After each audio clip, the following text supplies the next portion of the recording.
Welcome to Flat Earth Debate Uncut and After Show.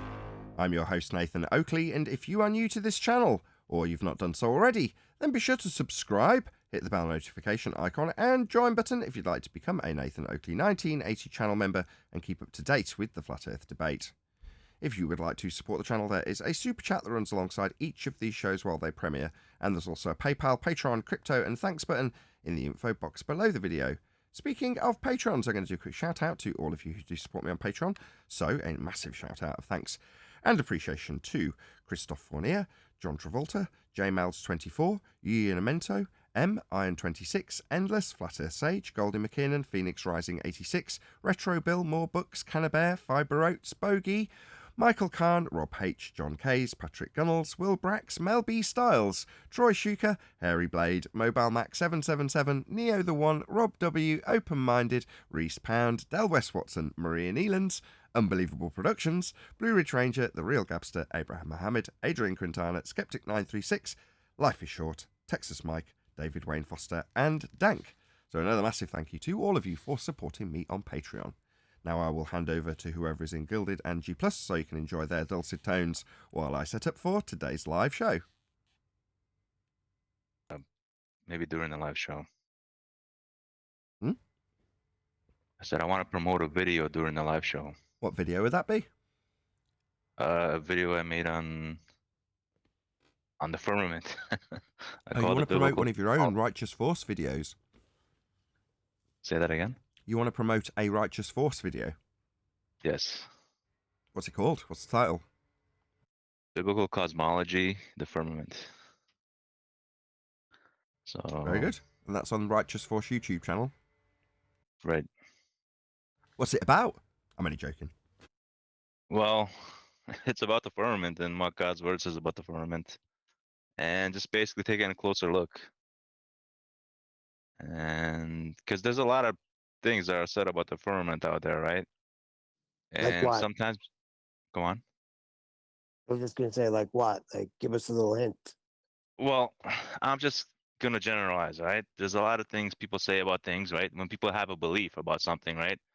They tend to read something and add to God's word to match what they believe, right? So in this video, I went through it, basically pointing these things out and even pointing out what God says about it verbatim. So basically what he does say and what he doesn't say, in a sense. What does he say? Well, first you guys are going to watch it, and then maybe we can discuss it like tomorrow about it. Give us a little pre-show of it.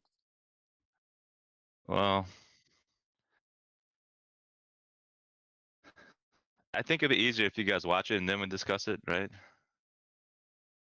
And that way you guys can like watch it uninterrupted and you guys can get like the full thing of Well, it. we all know what he And said about the firmament, right? So just repeat what Well, God if says. you come at it like that, then you're basically saying there's nothing else to learn about what God says about it. No, I'm asking Right? you, what does God say about it? We know what's there, so what do you say God says about it? What's your All right. interpretation? Well, no, not my interpretation. This is not about people's interpretations. Here, I'll give you a clue. I'll give you a hint, okay?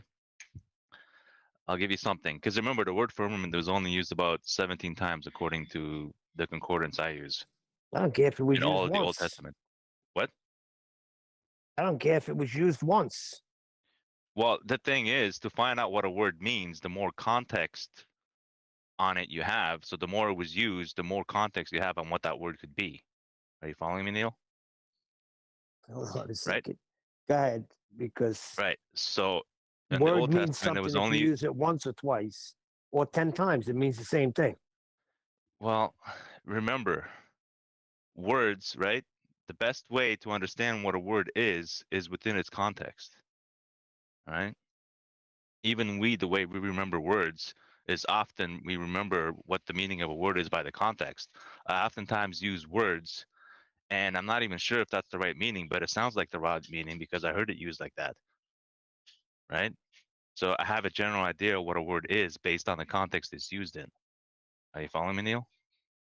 Yeah, I follow you, but tell me what God said. All right. So because we want to know what God says about what that word means, not what man says about what that word means, right?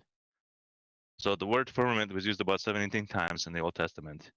But there's a key, okay? There's a key in Genesis 1 where God calls the firmament heaven. And heaven was used like in the Old Testament almost like 400 times.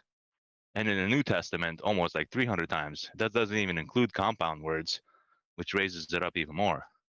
So we got a whole lot more context on what the firmament is than just looking at the word firmament. Because you can look at the word heaven, right? Since God called the firmament heaven, you can look at the word heaven.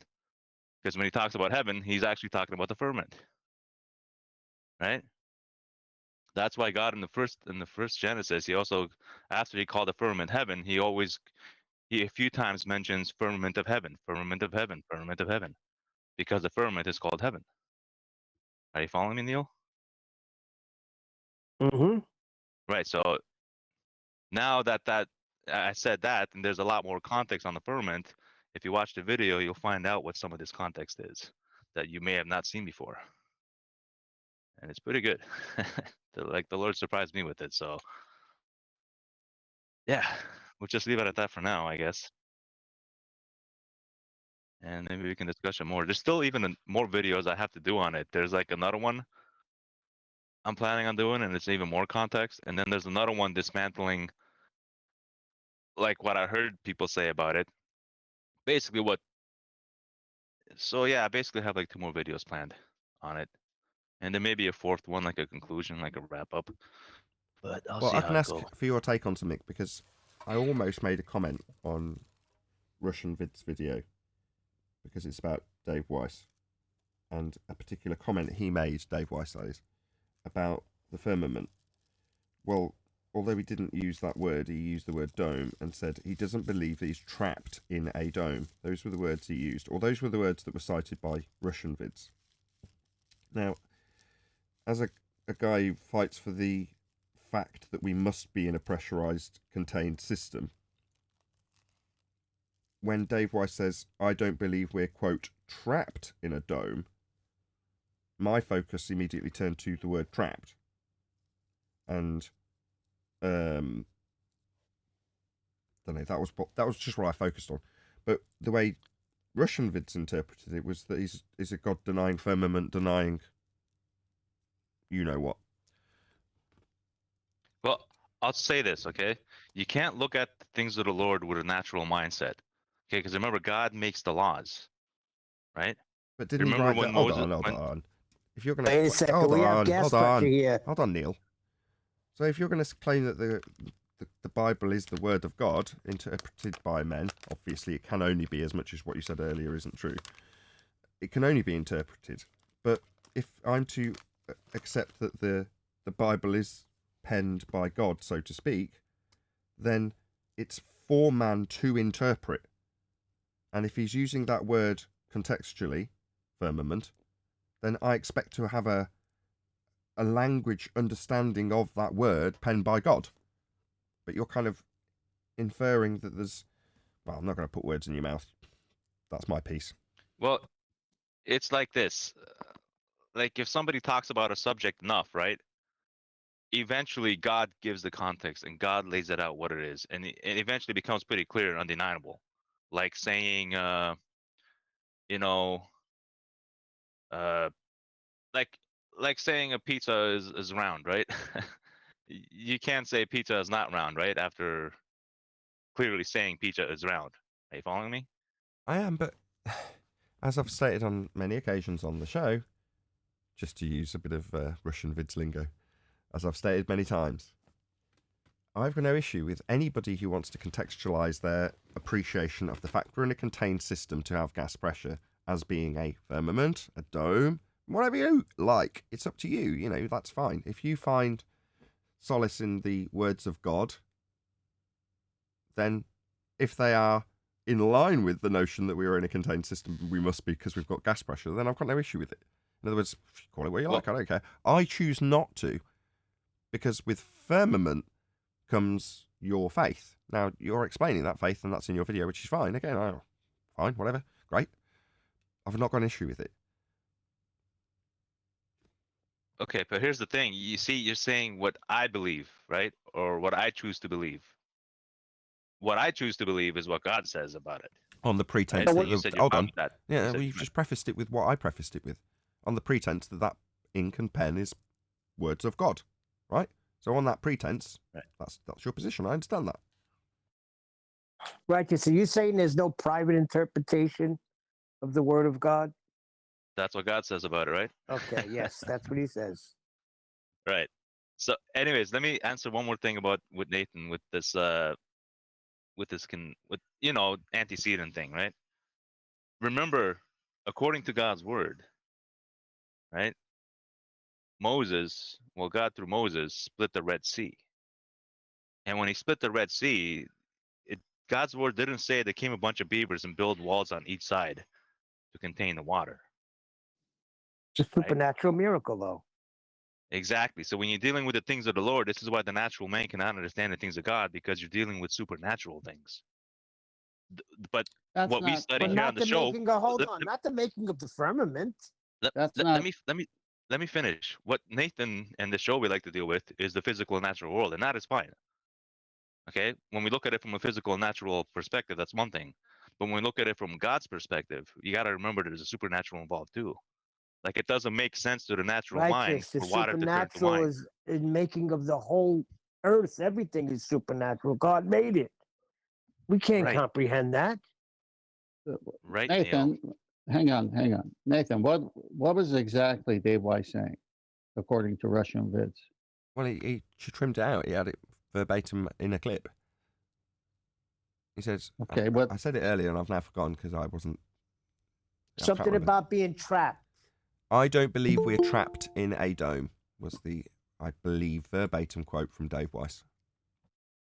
Okay, well, if it's dealing with the firmament, it's created day 2 to separate the waters from below from the waters from above. So it's a dense enough object to do that, obviously. No, I don't like this. I Well, don't let like me this one bit. no, let me just finish. Well, no, because you've started with a preface that there's waters above, based on the I'm word just of God. trying to tell you if Dave Weiss is quoting the firmament, and if he's quoting the same He didn't. firmament of the Bible, I'm He trying to didn't give it say in firmament. context. Well, he didn't. He said, quote, I don't believe we're trapped in a dome. Those were his words. Okay, that's fine. I'm just saying, if he was referencing the firmament, has he ever, Dave Weiss that is, ever referenced the firmament as the dome is my question then. Quite possibly, I don't know. Okay, well, if he was, I'm not saying he was because I haven't listened to it, but if he was, then he would have to stick to the definition and the context of it in Genesis chapter 1. If he was. I'm not saying he was, I haven't heard it. But I don't think he was. I was just thinking it's to be taken very much at face value. When I'm choosing, because I like Dave, to focus on one word that contextualizes it for me, and that's trapped. Now, do I believe that we are trapped in a dome? No, I do not. I don't think we're trapped at all. I think the illusion of being trapped has been created by a globe Earth.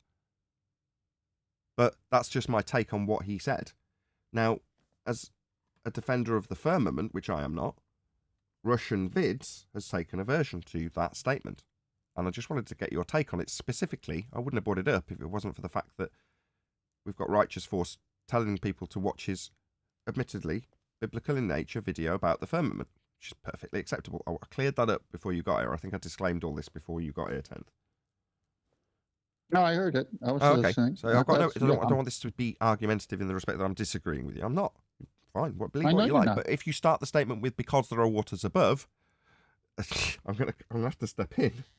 No. Well, first of all, afford me some grace. I'm assuming, because I haven't heard it, you're the one who heard it, that Dave Weiss was referencing the firmament. Now, if he wasn't, that's a whole different thing. Okay, I'll try one more time. He wasn't specifically verbatim. He didn't mention it, but Russian Vids did.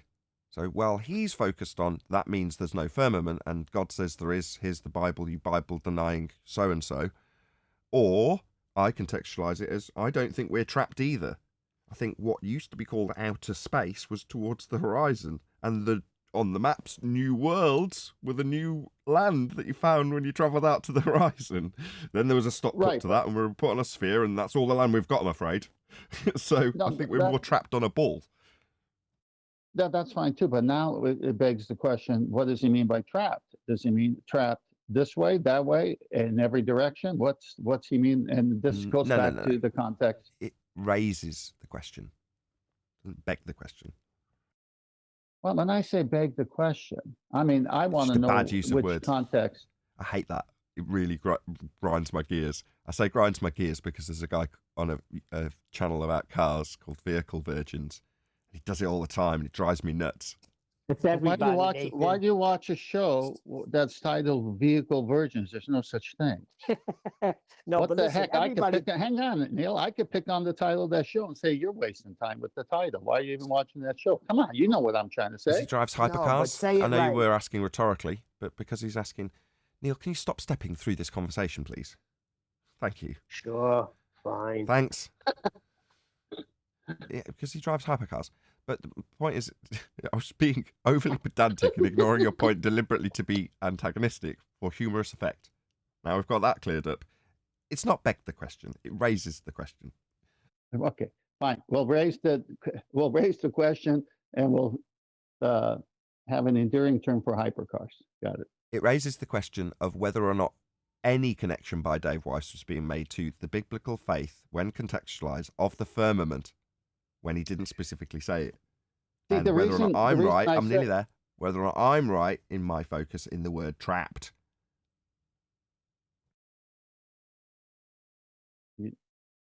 I'm thinking I've heard Dave Weiss in the past use the word firmament. That's what I'm thinking. But I've gotta Bastard, find hang out. him. No, it's okay. There's nothing wrong with using the word. I mean, in context, it's fine. A firmament. And if they got it from the Bible and he wants to use it, and then later say he doesn't feel he's trapped, then we need more clarification of what he means. Hold on, I'm saying something. I don't care what you say, Nathan. What do you mean we're not trapped? You're saying we have gas pressure, but you think we could get out? Okay, that makes sense. Yeah, it does when you contextualize it the way I specifically contextualize it with an example of things that have actually taken place. Within the landmass that we know to exist, within a recent history of the landmasses, they have discovered, quote, new worlds out of what was formerly and can still be referenced in the books as outer space. Not the sky, but the I see what horizon. you're saying. Right. So trapped is what the ball Earth, by contrast, which Dave stands against, is where I see this being referenced, not a denial of the firmament. I got you. Yeah, that's what I'm asking. We need more clarification of it. Yeah, indeed. Yeah, because the firmament is talking above, not more landmass. No, I know.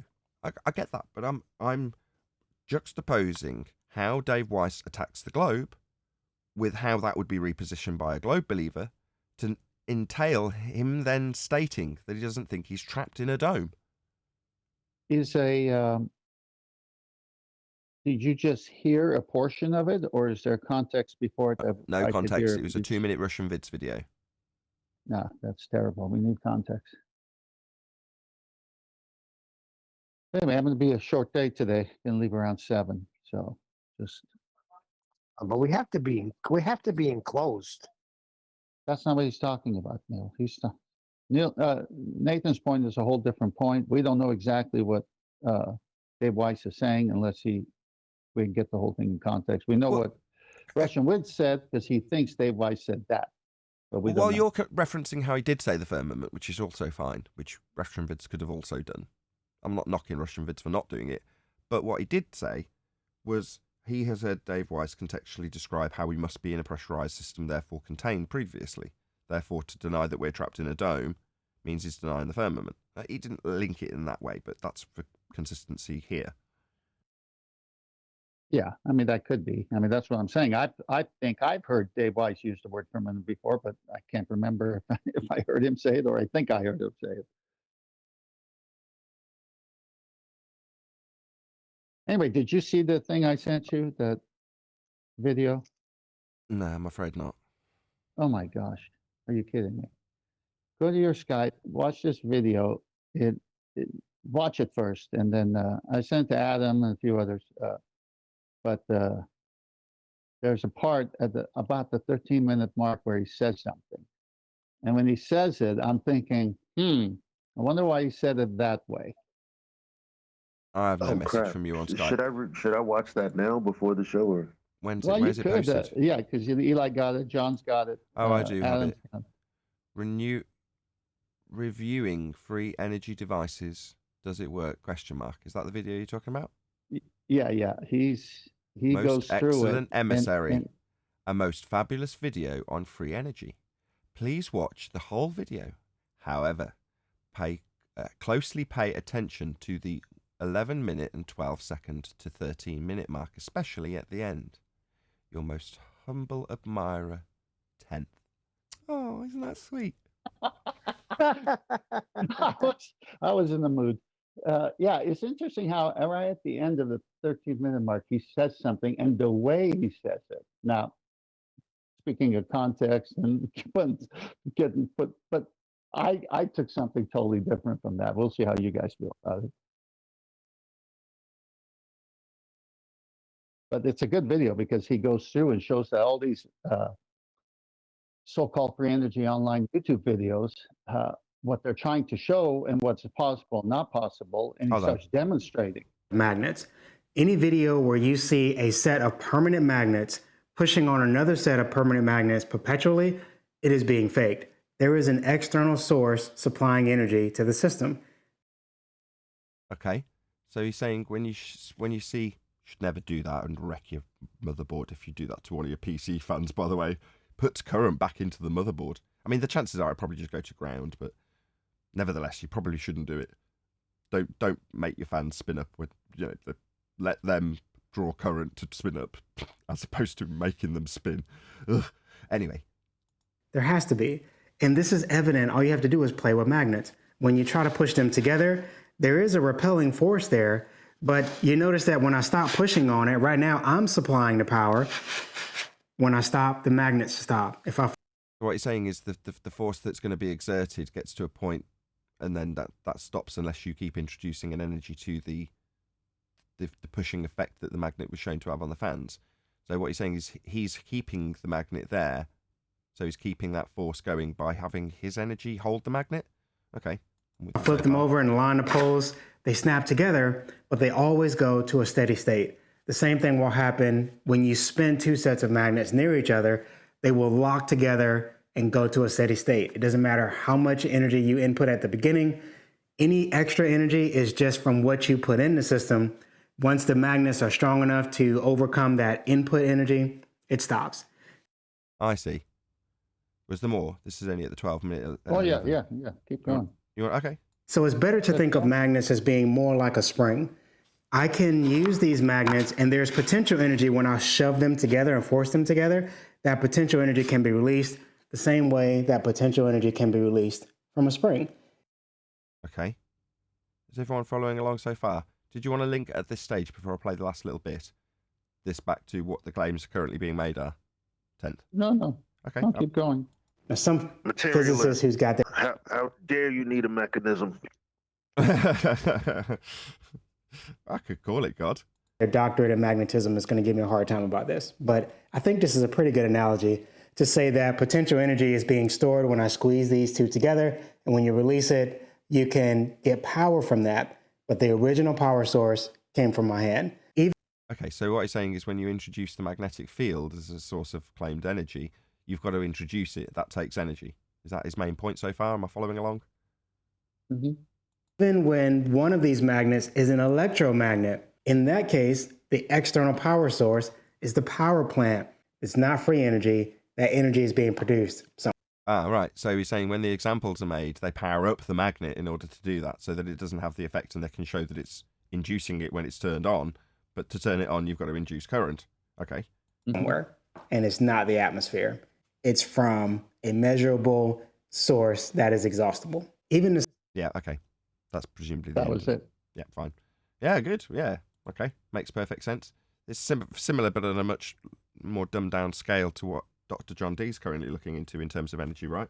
He's on a similar a I similar. don't know. I don't know what Dr. Jonty's doing, but it's the way he said, and it's not the atmosphere. Well, we've been on this topic here for a while now.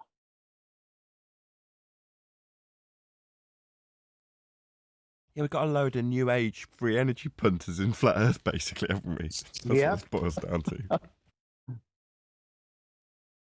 Well, the whole video is good because he shows how these YouTube videos on purpose use trickery to get views, and because they get millions and millions of views, and they're making bucks. But then they have a motor inside of something that's run by something else to make you think you're getting free energy. So he's just calling out these charlatans with all these millions of views on YouTube because whether they can prove it or not, they're making money because of the advertising.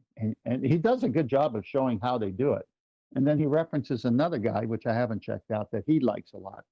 Shows a little clip of that guy saying something. But I just thought it was pretty interesting how he just threw that little caveat, and it's not the atmosphere.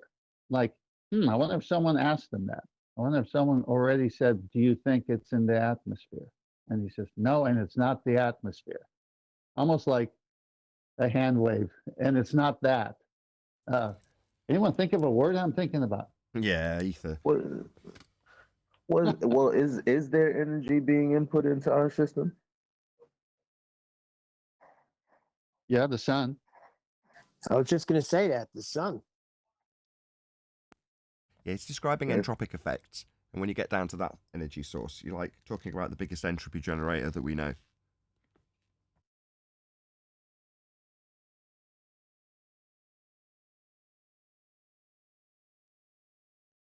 It always falls back in line with the first law, doesn't it? You can't create it or destroy it, it just changes.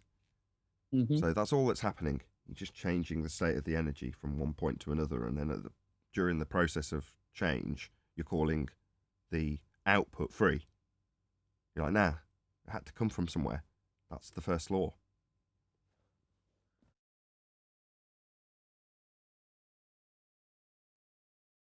We'll push some buttons. It's 9 o'clock. 2 minutes to. Have a good show, guys. My computer wrong. I've got 58 minutes past. I just I'm changed my 1 minute watch to my. after. I just literally this second I'd altered my watch, which I'd set to a satellite clock that they got at the gym. I don't go to the gym, my kid does, but they had a satellite clock there, so I set my watch to that. And don't get me wrong, it's a mechanical watch, is far from accurate, but my computer says it's 2 minutes to.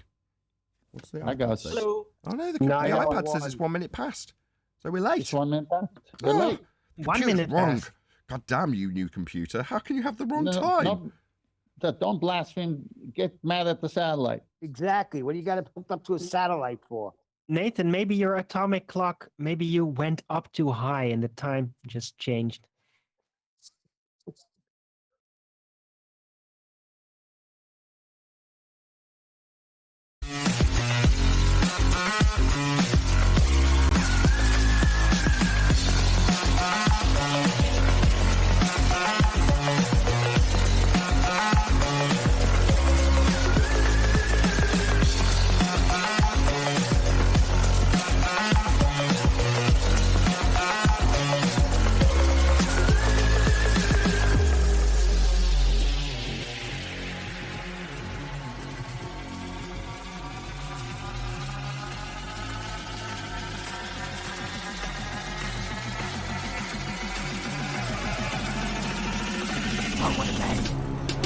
Welcome to Flat Earth Debate Live. I'm your host, Nathan Oakley, and if you are new to this channel, or you've not done so already, then be sure to subscribe, hit the bell notification icon and join button if you'd like to become a Nathan Oakley 1980 channel member and keep up to date with the Flat Earth Debate. If you would like to support the channel, there is a super chat that runs alongside each of these shows while they are live, and there's also a PayPal, Patreon, crypto and thanks button in the info box below the video. Most importantly, if you'd like to join the discussion, simply mute the page you are currently watching, then click the link in the info box below this video to join the panel and express your views on the nature of Earth. If you do join, please don't swear. If you do, you'll be ejected, and if you are, please don't try to rejoin the stream using sock accounts. You'll be warmly welcome back on the next stream. Please also share the show on social media. Sharing the show obviously increases the live audience, but this in turn increases the chances of a more diverse panel, so please share the show on Facebook and Twitter. Now we are joined by Arwin, Eli, Refracted Curvature, oh no it's not, it's Righteous Force, and Neil. We're also joined by a whole bunch of people in Gilded, so welcome one and all. Hello, hello, hello. Hey, good morning. Okay, we'll deal with that as the only hello we get. Any evidence of a physical geometric sphere edge? That's a horizon, formerly known as the curve of the Earth.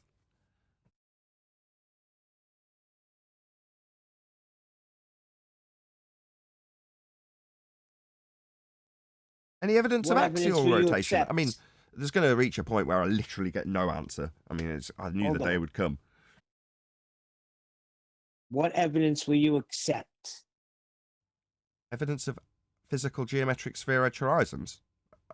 Evidence that it's a hill getting in the way of stuff, as claimed in the Earth curve maths. Can you hear me now? I can hear you, Arwin. Yes. Oh, okay. Sound beautiful. Thank you. A Your hill. standards are too high. They claim there's a hill in the way, blocking boats and buildings. I want to show that that's the case. If you want to claim that that's the case, what's wrong with that? Prove it's a physical hill in the way. Boats going over the horizon is still being put out there as proof that Earth is a sphere. But if the Earth was a sphere with a radius of 3959 miles, then every distance to that horizon could be no more than 1.2 times the square root of the observer's height in feet, as the Earth curve math suggests. And the distance to the horizon in the Black Swan is beyond the geometric limitations of 1.2 times the square root of your observer height. Therefore, the horizon is not a physical limitation, and we can show that. And we have been showing it since 2020. Black Swan. Refraction. If it's refracted, it's not a hill in the way. Hills don't refract.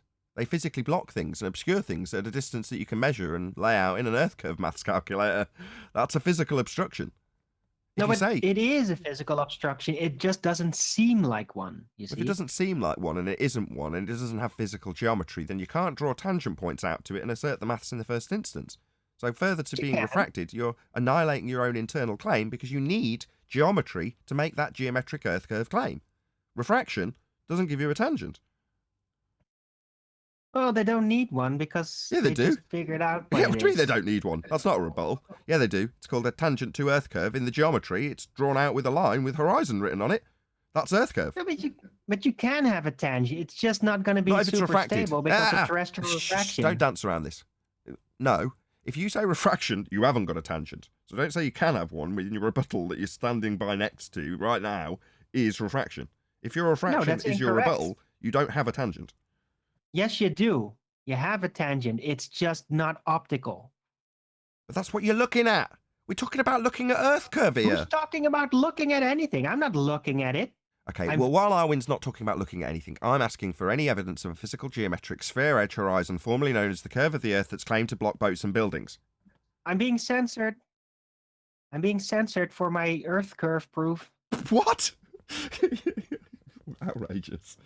Just because you're talking Yeah. through me doesn't mean you're No, being censored. No, but there is a geometric obstruction. It's just not a visual obstruction. Well, if it's a geometric obstruction, it's got a tangent to it, and it's not refraction that you're currently stood by. Well, geometry is not exclusively visual, so It is there you when we're go. looking at something blocking something else. Third Yeah, time. but I'm not doing that. Yeah, that's what I'm asking for while you claim that you're being censored because you want to talk through the fact that that's what the question's about. A physical geometric obstruction to our view, called Earth curve, at the horizon, marked with an X, labelled horizon, in the Earth curve maths, comparable, according to them, to what we see. Yeah, but there you already said it. You said physical obstruction, not a visual obstruction. It's a physical obstruction. It doesn't mean that it has to visually look like an obscuring obstruction. something physically. Blocking a boat or building by what you see is an optical representation of something claimed to be blocking something else physically.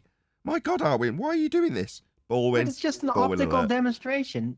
That's what you said. But you're just throwing it all on optics when geometrically doesn't have to be any visual obstruction. Okay, so what you're saying is because their magic trick involves claiming geometry in mathematics and then showing you a picture of something in physical reality doesn't mean the two are the same. Yeah, that's our point, though, isn't it? Almost clever, Arwin. That's a new one on you.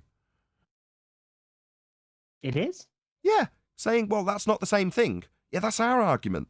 You're just getting more and more adept at hearing what they repeat back, which is, if I'm to say, well, we wouldn't expect to see deviation at 15 degrees an hour then. And they go, no, we wouldn't. You go, but you're claiming that there is. Well, when you say, well, we wouldn't expect to see physical geometry, that's essentially the line that you're pulling here. It's a rumpus line where you say, well, the geometry of earth curve maths and the physical obstruction in the geometry on paper in maths isn't what we'll see. So, well, why the hell are we comparing it to photos then? Because I don't know. I'm not. But they used to, You're but then they not. realized how pointless it was. So nobody's claiming that the horizon is actually visual representation of Earth curve. Okay. You see? Okay, there's two different levels to what's going on here. There's the actual argument in its literal and simplistic terms. That's earth curve obstruction, horizon blocking things in the distance. Here's the maths to show that. That's the claim. What Arwin's doing is showing you the cognitive processing that a debater who believes you're on a ball will employ in order to defend being on a ball when we've debunked it with the black swan. You have to dance between, you're not really seeing it, we're just talking about maths, and in those maths light bends, but in physical reality we've still got a tangent in the maths. It doesn't matter that what's being represented optically isn't what's in the maths, because they're two different things. It's like, yes, that's our point. What you say in the maths is going to be blocking our view isn't what actually blocks our view. That's the point. The two aren't the same. What they say is earth curve isn't what you see. But Arwin's throwing that back at me like it's his argument against me.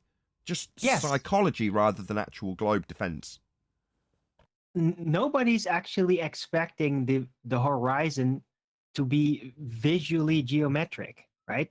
I mean, the terrestrial refraction just makes that impossible. Double down on it. I love it.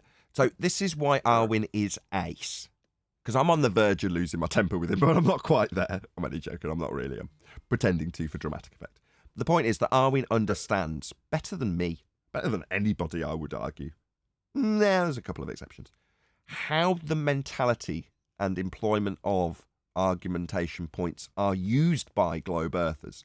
And without requiring a baller on the gilded panel to pipe up and just do this, but with a lot more rumpusing, I might add. Arwin's getting miles better. He's refined this to the point where the point still stays concise within the debating structure, because that's the second level. The base level most people can get if they pay attention closely enough. They can understand how the argument fails. Now, normally within a show, like on Ballbusters the other day when we were talking about science, there'll be hopefully at some point in the show where someone just breaks down the simplicity of the argument, like with scientific method and the logic behind it on Ballbusters on Saturday. In this instance, that's not what we're talking about. Even though you as an individual may understand the base argument that there isn't any earth curve, the horizon's not earth curve. That's the most basic way I can put this. There is, however, going to be a learning curve in terms of how to deal with people. Now, Arwin, thank God we've got Arwin, can do that as a devil's advocate in the most beautiful way possible. So, over the years, Arwin gets a lot of stick, probably more than he deserves. He deserves a certain amount, don't get me wrong. But what people don't appreciate about Arwin is the skill level involved in what he just did over the last 5 minutes. Because that is where the useful teaching tool of a baller actually comes in for this show. So that you, with hopefully like me, because I've got hairs on the end, you've got goosebumps while this is going on, because I know how effective that just was as a teaching tool for people.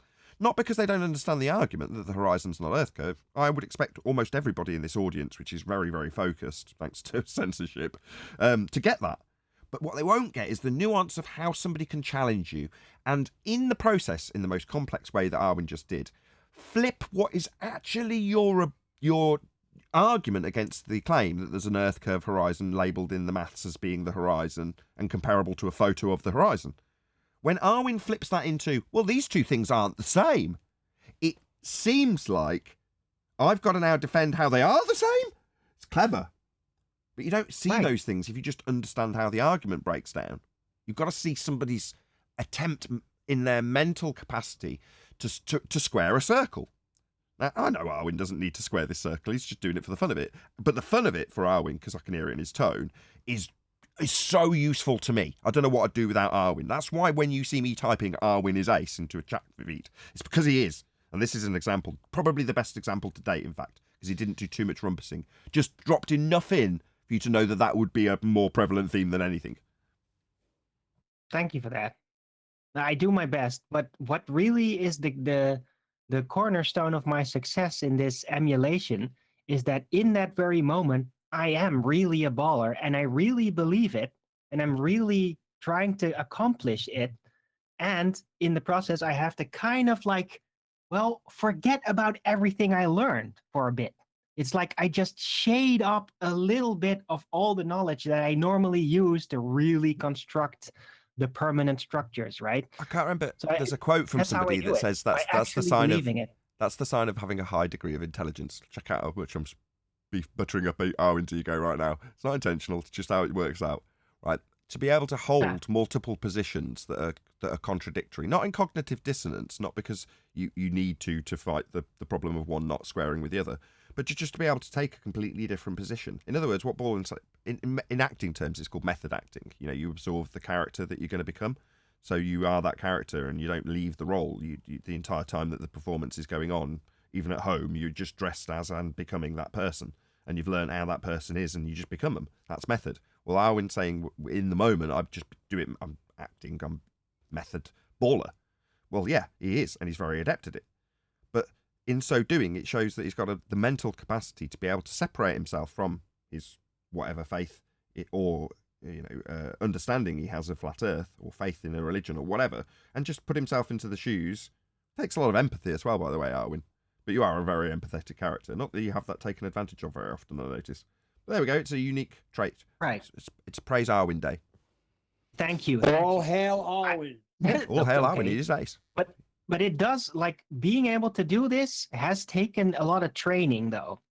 I mean, when I first tried these types of things, I got really anxious doing that here. And I think that some of you even were thinking, like, wait, is Arwin suddenly jumping ship? Is he going crazy? Yeah, maybe 5 years ago. Because I was not comfortable doing that yet. It was very scary. Now I've trained it, and you guys kind of know to expect this of me. We even gave it a name, Baldwin. That's the name of that thing.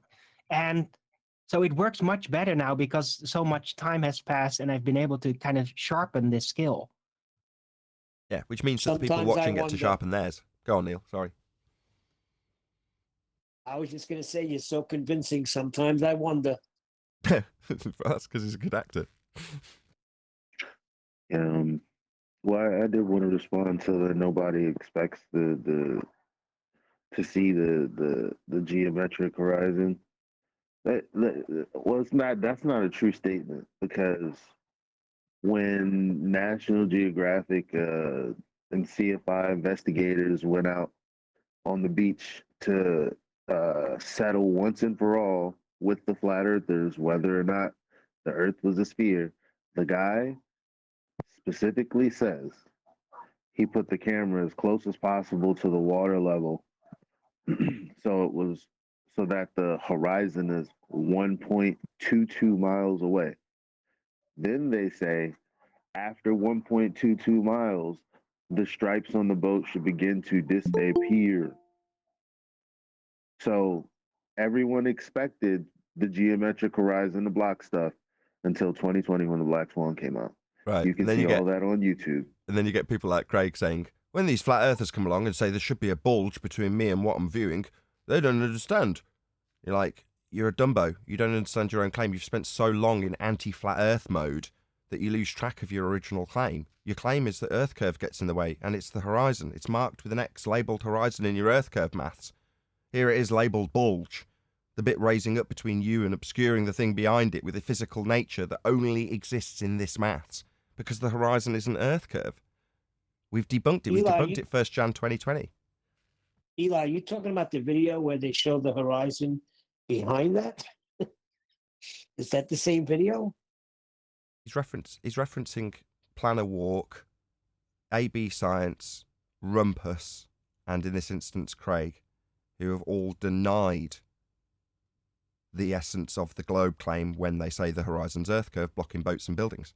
They've said we wouldn't expect to see physical geometry. Nobody's expecting to see physical geometry. The Earth curve, Nobody even claimed physical it, geometric remember? horizon only exists in the maths. That's what this is about. That's what Arwin's just done. That's our argument. Yeah, that's right. It only exists in the maths. That's Earth curve only exists in the maths. Because the horizon, marked with an X labelled horizon in your maths, isn't the horizon that we see. They aren't the same thing. But that's not a I'm talking defence about the when they're claiming that it is. But they, as anti-flat Earth defenders, have to then put that to us. Well, they're different things. Yeah, that's our point. It's not what we see. That's what you've been claiming when you put it to us and showed us photos and said, look, here's the maths to show how it's Earth curve getting in the way. Now you've got to tell us how it isn't. Because it isn't, and we know it isn't. That's what we're telling you. No, but that video is funny because you see the horizon behind their disappearing stripes. That's all I was saying.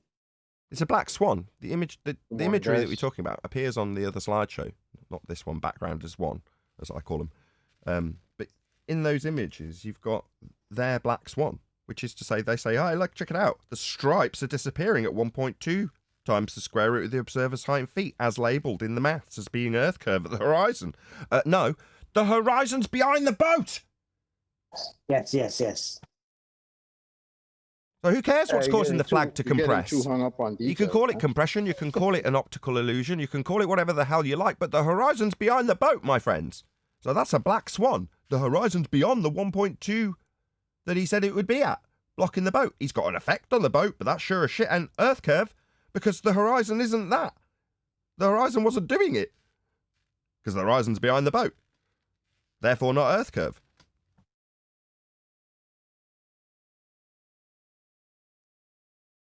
Next. Yeah, next, we could move forward and look at the Rayleigh criteria and explain how the angle limited your resolution of the boat. Because you were so close to the ground, limiting your angle? We could do that. Who cares? It's not Earth curve. Moving on. Any evidence of axial rotation of the Earth-based variety, given how flat it is, and how the Earth curve horizon isn't blocking boats and buildings? Well, pretty much the same category, isn't it? I mean, we wouldn't expect to see Coriolis deviation on a spinning globe Earth, Mic check. even though we would, but I hear you. Thank you, Neil.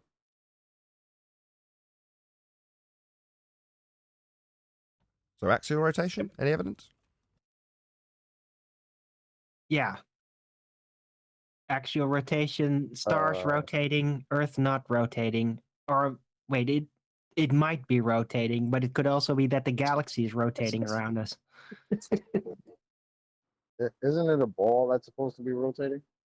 That's what they say. Yeah, but that's relative. I mean, yeah, if you're going to be outside of the Earth with the rest of the galaxy spinning, then you could see as if it isn't the galaxy spinning around the Earth, but that's the Earth spinning underneath. But that's just Maybe you relative. didn't hear the question. I said, isn't it a ball that's supposed to be spinning?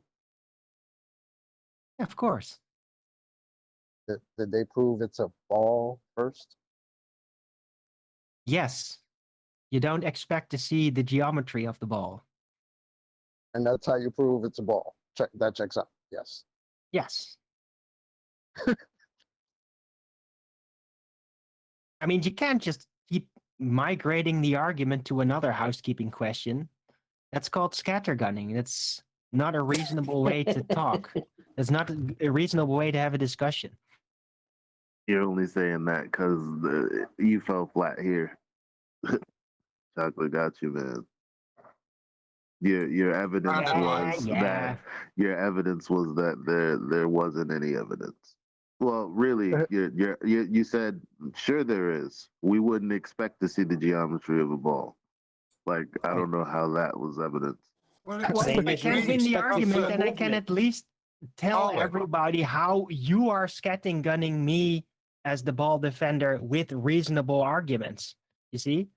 Because that's what they always do with unreasonable arguments. So, Wait. Did you not mug him? I thought you mugged Chocolate off nicely there.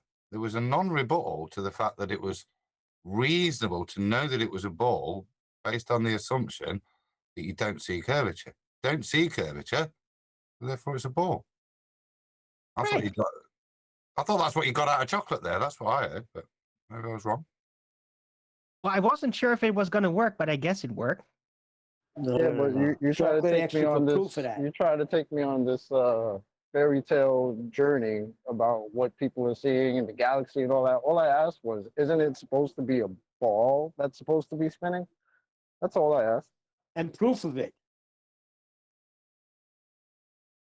Well, the proof is that we see stars rotating and that the horizon doesn't visually comport with the geometry, and there's nothing we can really do about it. But the stars are still spinning around us, and Hold on. I don't know.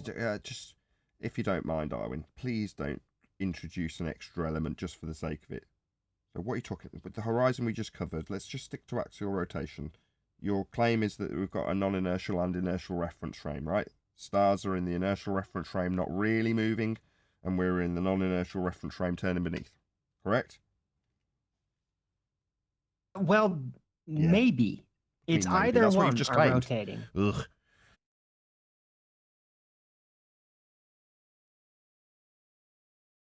But that's my argument. My argument is that the Earth might not be spinning, but that the galaxy might be spinning around us, which is, Hold by on. the way, a very geocentric type of sentiment, and that's usually discarded. But doesn't mean it doesn't have to be true. What is the heliocentric claim? Well, the heliocentric model, which is ridiculous, sort of claims that the Earth is spinning, but it doesn't The seem to flight be times would spinning. be shortened, correct, Nathan? Well, all kinds of Coriolis deviations would happen if the Earth was actually spinning, and that's why I conclude, well, maybe then the universe is the thing spinning and not Earth.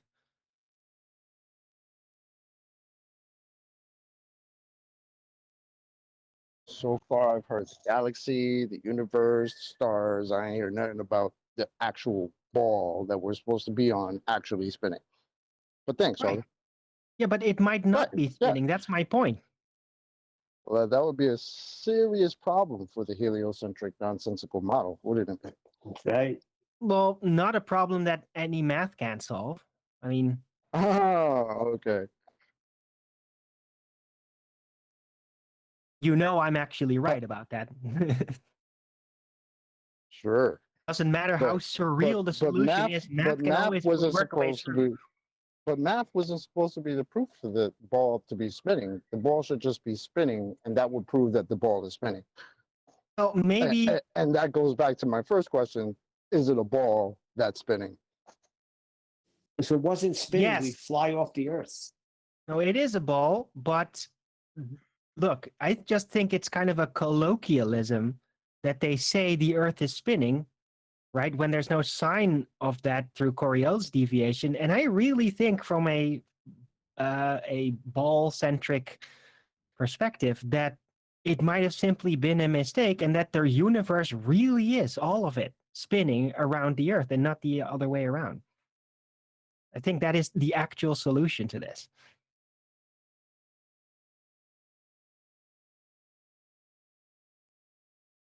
Show 1478. Yes? Any evidence of the distance to the sun?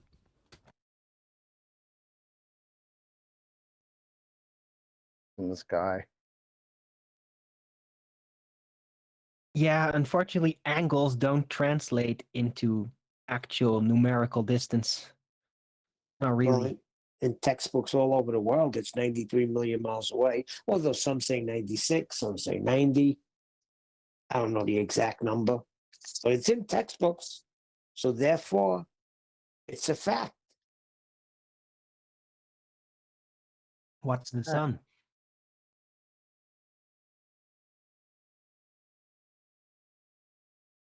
I don't know.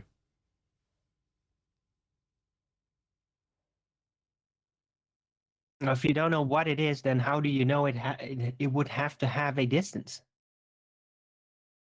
It's asserted to have a distance in the heliocentric overarching Western worldview that we're on a sphere, flying around it with a specific distance based on an R value and an assumption that that R value that was also assumed is implied to be Venus's R value, therefore giving you Kepler's third law to scale all of the different distances, including the sun.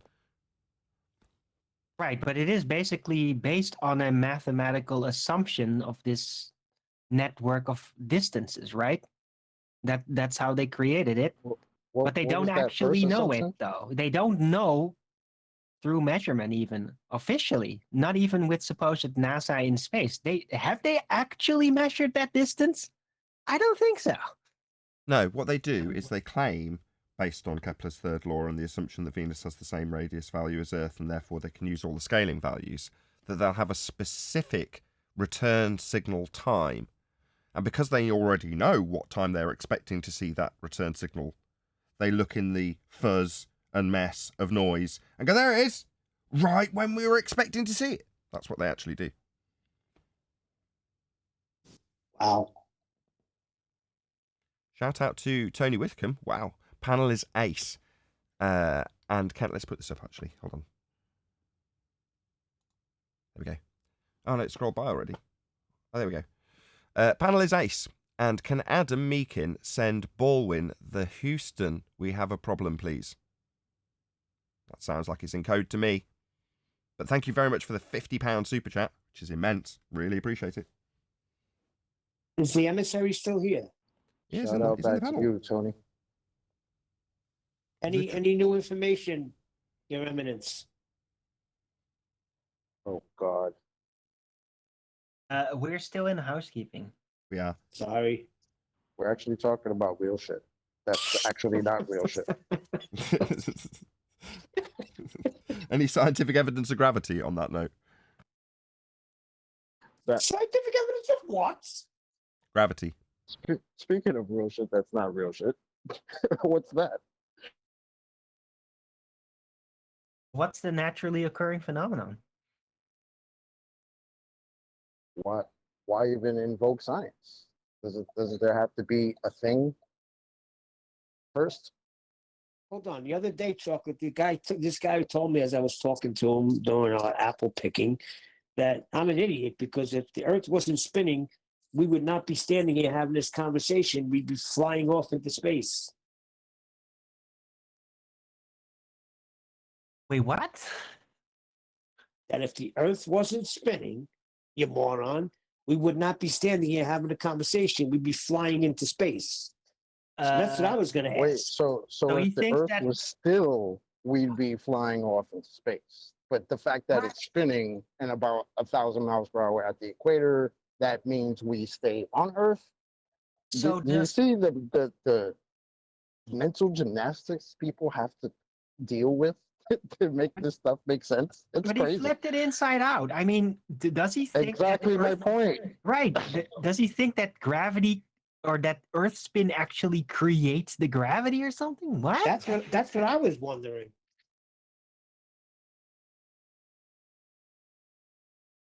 Any single viable hypothesis from any of the fields of astronomy, cosmology, or astrophysics?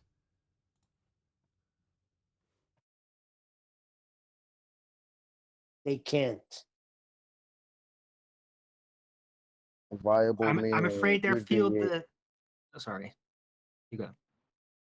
I was going to just say viable meaning you can actually formulate a hypothesis and experiment off of that hypothesis. Is that what you mean by viable? Viable being an observed natural phenomena and an independent variable, presumed cause of that effect. Ideally with a null, the contrapositive of your if this, then that relationship. So if this, not that, alongside it. That's it. That's a viable hypothesis. It's Are going you to going be to do tough. that?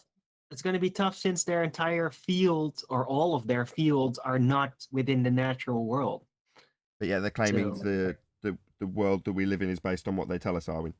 So it's only reasonable that we ask them that.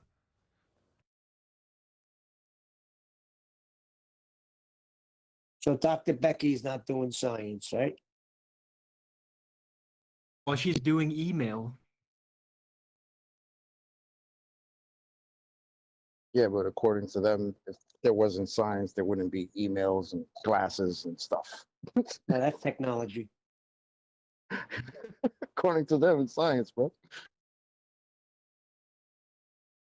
Any evidence of a self-perpetuating molten iron core at the centre of a presupposed spherical Earth? Oh, it's a tough one. It's a tough one. They might be migrating that narrative in the future, I think. I don't think they're going to stick, like with the official heliocentric bullshit, I don't think they're going to stick to an actual molten iron core. It's just too untenable. I think they've already tried to speculate like what else it could be. And I think that trend is going to continue until it's like officially established somehow through some new P waves and S waves or something, how turns out to be something else. I think they're going to change that. But I don't know for sure. Any evidence that you can acquire an elevation angle measurement from a curved baseline? No, that's impossible.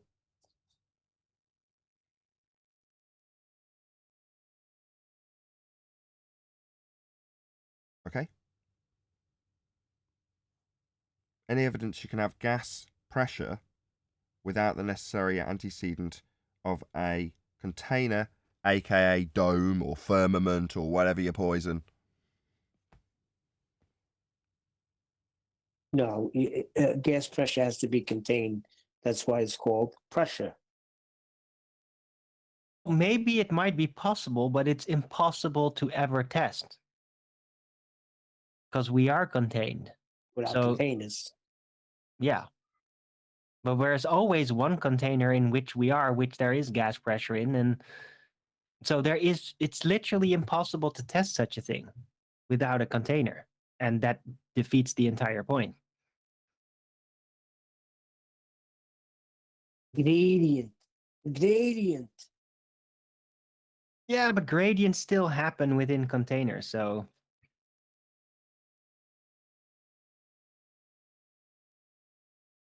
So Speaking I of was hoping that Psyche, would he's all expand over out a bit more than it has in regards to the context of the pre-show. I realise Righteous isn't on the main panel anymore. Yeah, I'm here.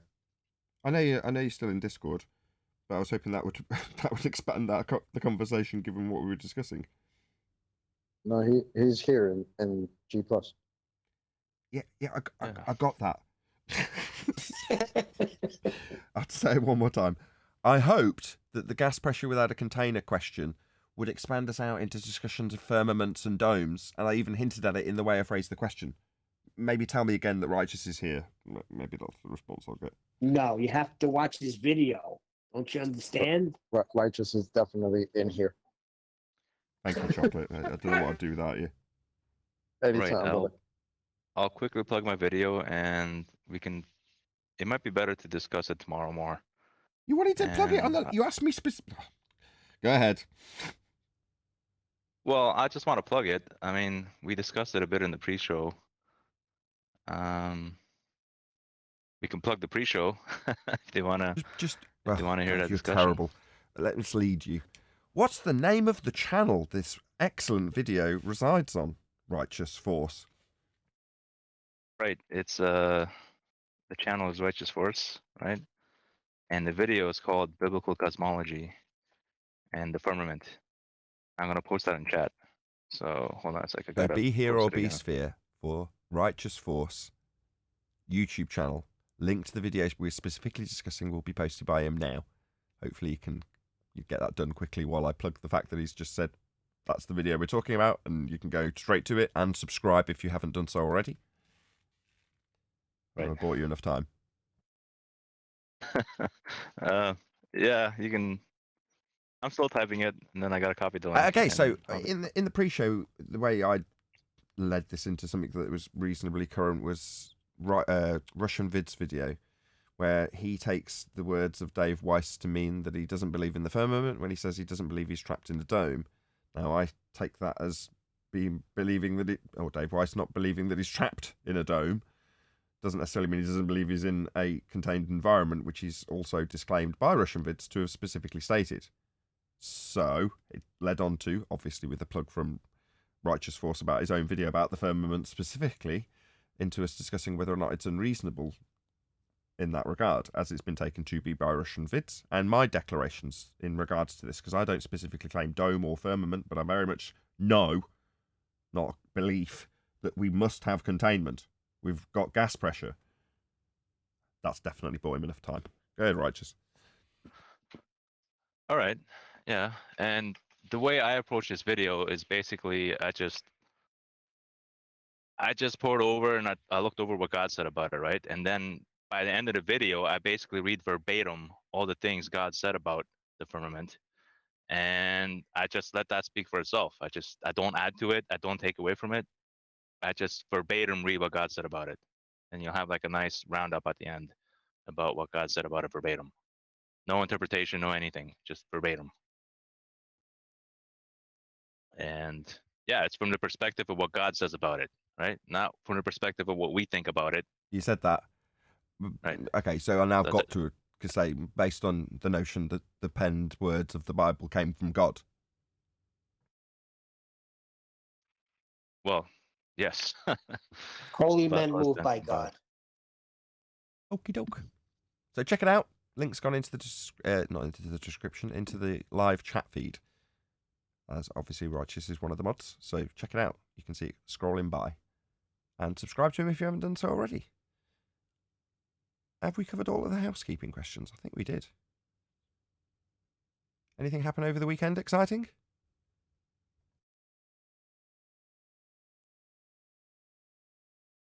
Well, you're all an exciting bunch, clearly. Got a lot to tell me. Alabama lost. No, not in sports-related terms. In flat Earth-related terms, Neil.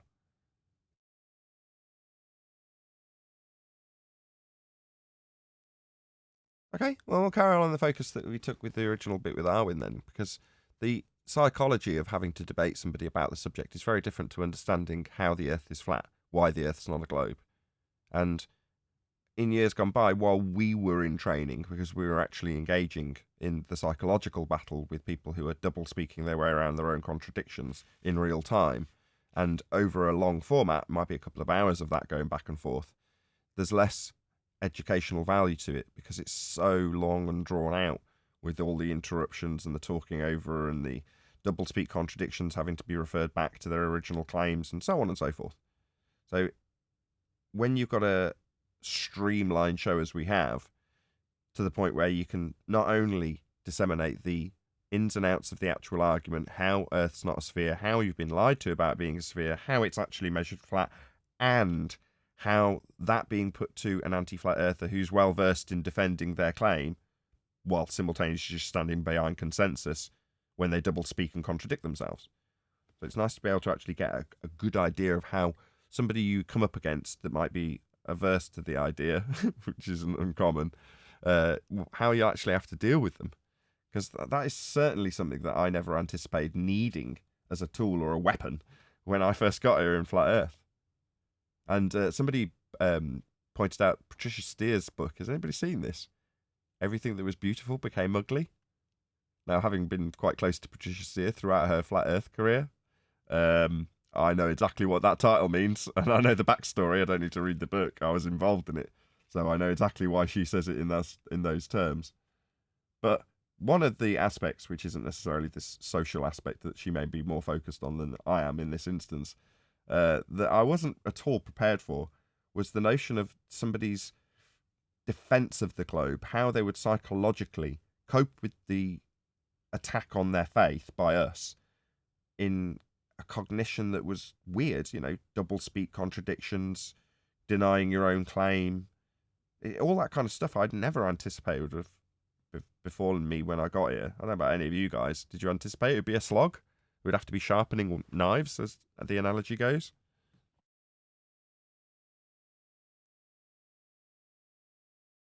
Not at all, to be honest. I was actually surprised of how people who turned into globers, as we call them, I was surprised by that, to be honest. I figured everybody has senses like I do. Well, I mean, obviously there's just exceptions, people a bit handicapped or whatever, but everyone has the same experience on Earth. I thought this would be easy peasy kind of. I didn't realize how serious the indoctrination was, and I didn't realize that there weren't people that didn't ever question any of this. So me, I did you know, since I was young, but I didn't realize that there were those that didn't, just accepted all of it completely. So that struck me by surprise hard. Didn't realize I was going to get told to never produce and kill myself and all this other stuff because I don't think I live on a ball. I didn't think it was that serious, but apparently it is. I completely concur. I got here and thought, next man I tell about this is going to be so excited, just like I am.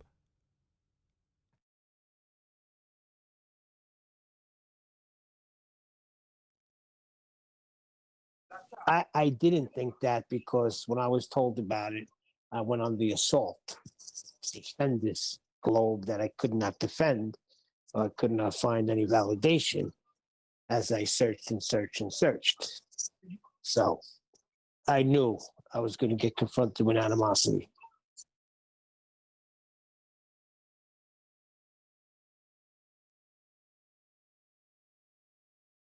Anybody else? What were your apprehensions of dissemination of the information to a third party when you got to Flat Earth? Did you have the apprehension that it would be a joyous thing to disseminate, as I did and Chocolate did? And you were a bit shocked when people were very defensive of their overarching paradigm being changed? I mean, why would you be defensive of your entire paradigm being changed? I mean, come on.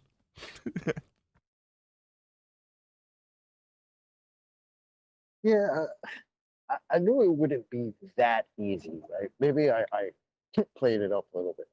Maybe not easy peasy lemon squeezy, but I figured that this information's out there.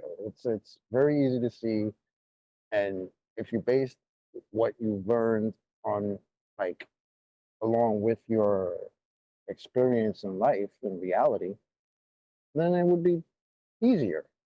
You know, I didn't think it would turn into, oh, you guys just, you know, want to go backwards in technology and humankind and everything we've learned. And like a lot of things that were said that I was just like, what are you talking about? Are you all right? You know, weird stuff that I never thought I'd get just because I don't think I live on a ball. Weird.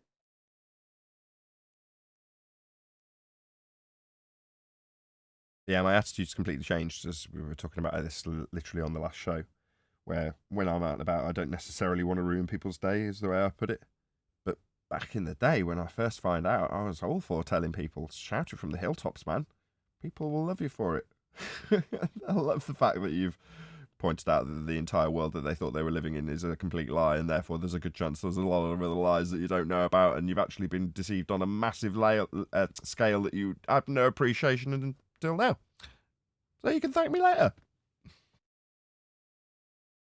Yeah, and then on top of that, the addition of almost like the loss of everything else that you actually do know. Like the people who would be like, well, because now I don't know it's a globe, now I don't know anything. It's like, calm down.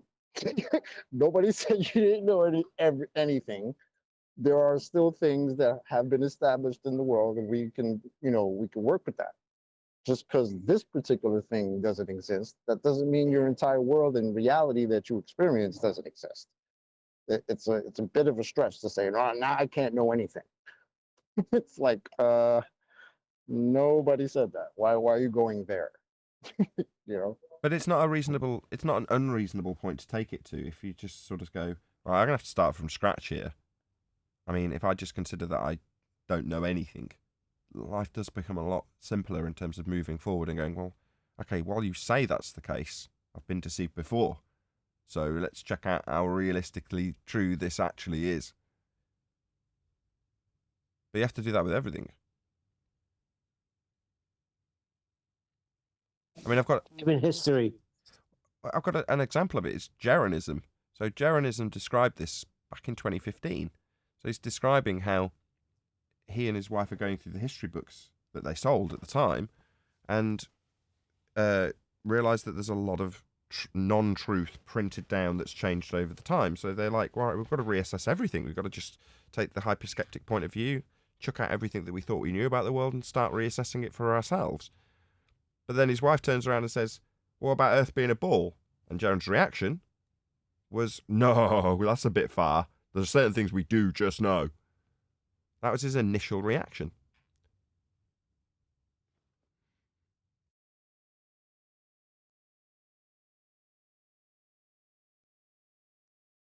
That's an interesting switch, huh? There are certain things we just know, so now we can't prove anything. A little weird, but hey. I wasn't necessarily referencing back to the current discussion in regards to scientific evidence being proof. That's not really what I was talking about. I'm just talking about the sort of the mental road is so different for everybody that gets to this subject, and it's never really about a contemplation of the ground you're walking on. Like I said earlier, that's a different level in the discussion. Just understanding the argument, obviously you've got to have a good grounding in understanding how you're right and how they're wrong if you're ever going to have the slightest hope of winning. But that's at a bare minimum. That's what you've got to have. But what most people don't have is the psychology behind how somebody gets to be the way they are. Now, if you use Jaron as an example, obviously it's not the case that he continued in that vein, or he wouldn't be where he is now, talking about flat Earth. But Is he? Can we try not to take this away from the actual point, please? I know it's hard. You've all been attacked personally. It's not the point we're making about now. flat Earth. I'm just asking a question. Is he? I don't know. It's not the point I'm making. The point I'm making is if you can... Chocolate and I have both given an example. You've given an example, Neil. Now I'm giving a different example where someone was originally not, oh, wow, it's flat. Oh my God. As opposed to that, it's like, oh, hold on, that's a bit much. It's just a different way of starting off your journey. Well, everybody's different. But it's an interesting talking point because, generally speaking, that is how the information gets passed from one person to another. Is it not? Because it's not on the news. It's not on the radio. No, it's the ancient Greeks. They knew all these things. I always found that funny, how it always goes back to the ancient Greeks knew thousands of years ago that Earth was a sphere. Yeah. Do a bit of primary source research on them. See how far that gets you. Shout out to us so far. What is everyone's opinion of David Weiss since you mentioned him? He seems to support Jaronism and you guys too. Sort of a mediator, I guess. David Weiss is an ace. And as much as I like Russian vids, it's one of the only things we disagree on. So when I talk to Russian vids, his opinion of David Weiss isn't very good. That's obvious if you go and watch any Russian vids videos. That's being nice. Dave's caught in a very difficult position at the moment in all of this. I feel very sorry for him, actually. It's not a position he should be in because of what the work he's done and the kind of person he is. He doesn't deserve to be caught. Now, I have made every effort on my side to keep Dave Weiss out of the current discussion. In the same way, I'm trying to keep it out of this current example about how people come to the subject and therefore psychologically feel about disseminating it to others. But there we go. Whether or not I want to deviate from the fact that Jaronism's calling us scammers because we say science proves things, David Weiss is caught in the middle of that. Yeah? And he doesn't deserve to be in any way whatsoever referenced in regards to this. He's got no part of it. So, yeah. I meant Russian vids. Oh, did you? Oh, my bad. Us. Can I just shout out Mike 808 before we move on? My biggest surprise is how emotionally invested so many people are in a topic they know so little about. Well, they get the paradigm shift and they don't do the research afterwards. They just get the emotional tie. I know exactly what you mean, Mike 808. Thank you very much for the super chat. My opinion of Dave Weiss is exceptional. He can't put a fuck wrong as far as I'm concerned. Dave Weiss is ace. There you go. That's my opinion. If it wasn't for Dave Weiss, I wouldn't be here. So the boss is ace. Nothing against him. But to put it in a different context, Dave Weiss is just one guy. Now, the fact that he's built up enough respect for you to concern yourself with what our opinion of him is a testament to how much respect Dave has built up in the community. And that's self-evident, right? Just ask yourself, what do you think of Dave Weiss? And if the answer is, he's a good guy, which is generally speaking what I'd expect most people to say if you ever ask them about Dave Weiss, there are obviously exceptions, then, that should be your attitude. He seems all right to me. If that's, obviously if you're indifferent to the guy, that's not my attitude towards him, I know him. But if that's your attitude, he seems all right. Go with that. Go with your gut instinct. Unless he does something that you go, hang on a second. And again, I've got no issue with Russian vids calling out certain aspects of it. It's developed a conversation on the pre-show that lasted for a good 20 minutes because it is interesting. Now, obviously, Russian vids is who he is, and he takes an extreme viewpoint when he puts out a 2-minute video. He's an extreme guy. He gets his point across doing that, being that. So good, more power to you. Now, obviously, some people take a sharp intake of breath when they see one of their own, like Jaron or Dave Weiss in this instance, having someone like Russian Vids have a pop at what they say. But why shouldn't he? We're all adults, aren't we? Now, don't get me wrong, I don't need examples of how Russian Vids has disseminated that into something that possibly isn't quite as nice as I'm making out. I don't need that. I don't care. My point is that we're all adults and we are all capable of being criticised. Or should be. As I say, like, I'm Nathan, comparing everyone to question. me. And let's just take all of that back. Right, we're all unreasonable pricks. No, I'm only joking. Now, the better question is, how does David Weiss feel about us? And I think he feels great about us because we protect his money. You gotta trust somebody. You gotta know that somebody knows what they're talking about if you're gonna put your money on the table. Well, you're suggesting by inference that Dave's got a high opinion of us, which at the moment he may not have. Of course. No, of course he does. We protect his. Hey, listen, if somebody's protecting my money, I'm sending somebody over there to try and win some Bitcoin.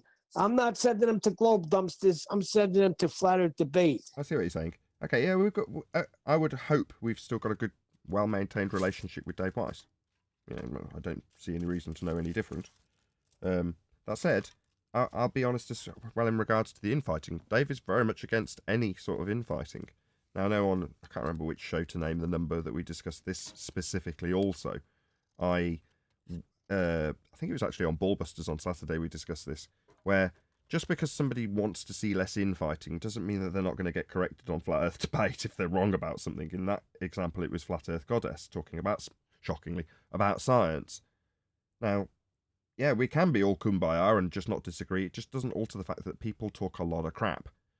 And unfortunately, on a debate show that's specifically about the nature of Earth and claims being made about it, you're going to end in the wrangle-dangle of bullshit of people from your own side making up claims. It's like we're only in this mess because of that exact thing happening. And unfortunately, we've got a certain standard here that we're going to adhere to.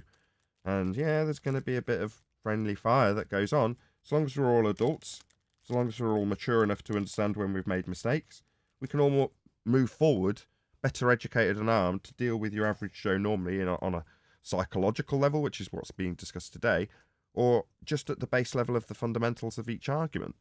Obviously, we're mainly focused on that, but there is more to it than that. And when it's quiet in terms of baller interaction, we need people like in Arwin to make it clear that it's not just as simple as knowing the arguments. You know, you've got to understand human psychology to debate with another person.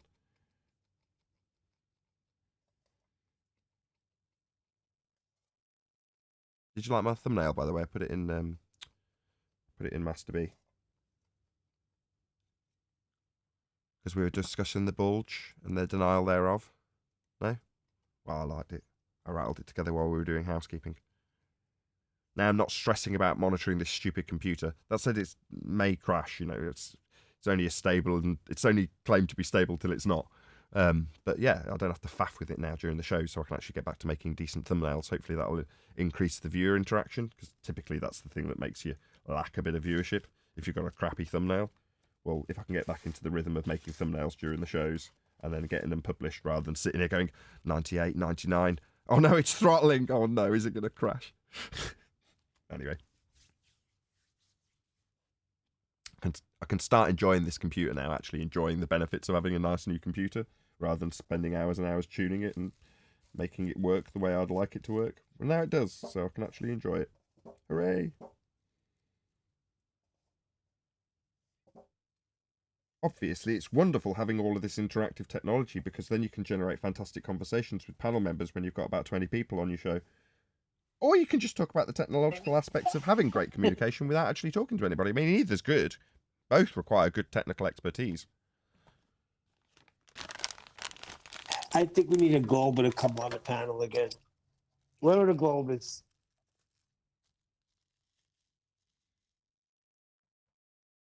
No? I was gonna say if I wanted kumbaya, I just stayed on the globe. I don't want to agree with people just because they're That's- cool. Oh, If chocolate. it's not based in reality, I want no parts of it. Like, You can't kick do that. rocks. You can't have your cake and eat it in that regard. Do you know where I'm going with this, chocolate? The metaphorical hill that you fall down, right?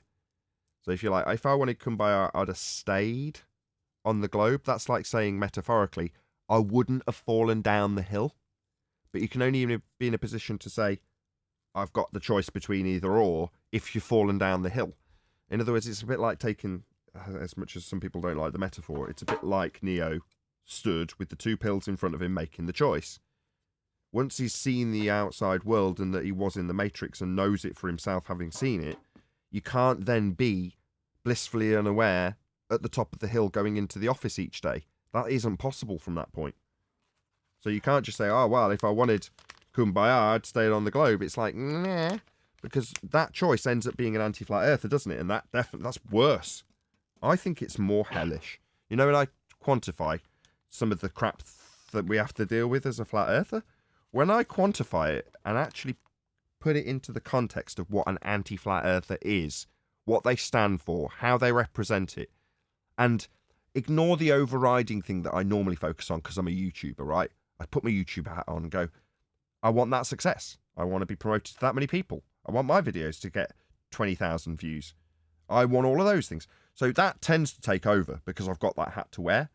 But it is just as easy to take it off and even take off the flat earther hat and just stand back from both groups and go, which one would I rather be, having fallen down the hill?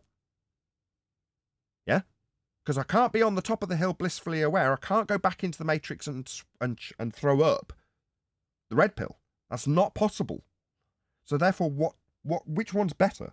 Looking down and comparing me to Katz and Craig and whoever, all the anti-flat earthers you can name, Rumpus, right? But what is possible though, right? You can turn on any space documentary and cartoon and that what will you get fed?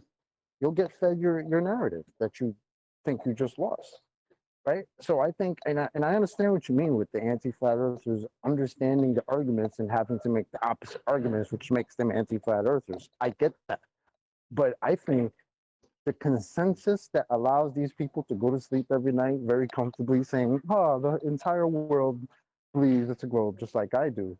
I think that's a lot stronger, and that's what keeps them going. That blanket is very, very comfy. That consensus blanket. You're saying that the blanket of consensus is enough, and the pain relief of attacking us is enough. That's what you're saying. Yes. It wouldn't be for me. Yes. Yeah, it wouldn't be for me either. And that's why I'm here. Right. With that, I'm going to say if you are watching this on either Nathan Oakley 1980 or Nathan Oakley premiering streams, then stay tuned as there will be an after show to follow. Unfortunately, if you are watching this live, this is where we bid you farewell. A massive thank you to all of you who smashed the super chat, especially Tony, as it was £50. Thank you very much indeed. Also for liking, commenting, sharing, subscribing, joining as a Nathan Oakley 1980 channel member, and all that good stuff. Another massive thank you to today's Gilded and G Plus panels for making today's live show possible. Once again, stay tuned if you're watching on either premiering stream. I've been Nathan Oakley, and I will see you all in the next video.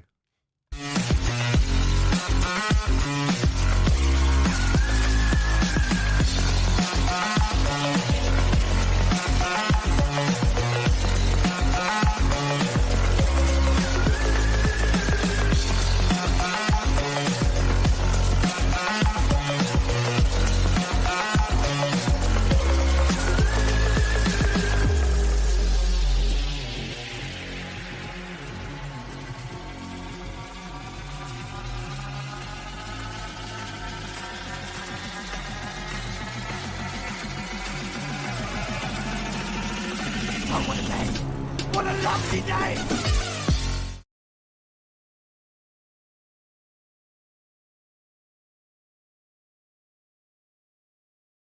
Hey, how is it? Hey, Brian. Hey, Brian. What up, D? I was just listening there to the end of the live show there and the conversation. I think it's a standards issue. I've noticed that they have a lower standard than us, and that's why they can. I don't know how well they sleep at night, but they can get by with consensus and anti-flat Earth arguments. It's the standards. They don't have the same standards. They're willing to contradict themselves and then won't admit that they've contradicted themselves. And they'll do this as a group. Several of them will get together and contradict themselves. Like, I've had it happen in the past week and a half, where one guy contradicted himself, and then others tried to make the same argument as him to support him, all contradicting themselves, because he wouldn't admit that he contradicted himself, and they won't admit that what the thing I pointed out was a contradiction. Like, we just don't have that standard. That's way too low for us. No, it's a contradiction, and that's what it is. So I think our ability to live in reality and view it as it really is far greater than the majority of our opposition. That's my thoughts. I see. Agreed. Hey, QE. Good to have you. And what's it to you?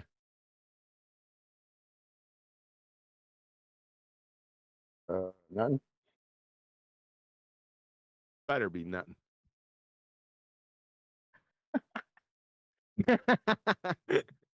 What's up, man?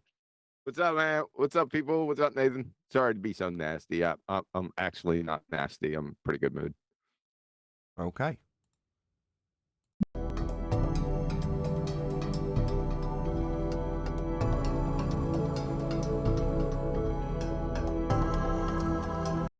Upping. Oh, you broke up for a second there. I lost what you said.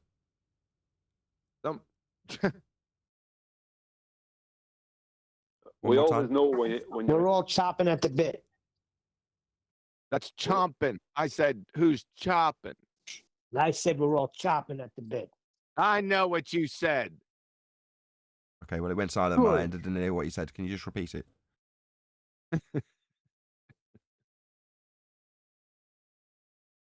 It has to be.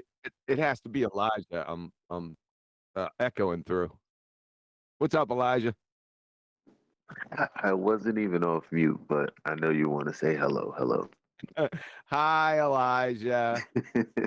How are you? How's your class? Fine. That's all it takes to make me feel fuzzy inside, man. Just for balance, I couldn't give a shit how you feel or what you're doing.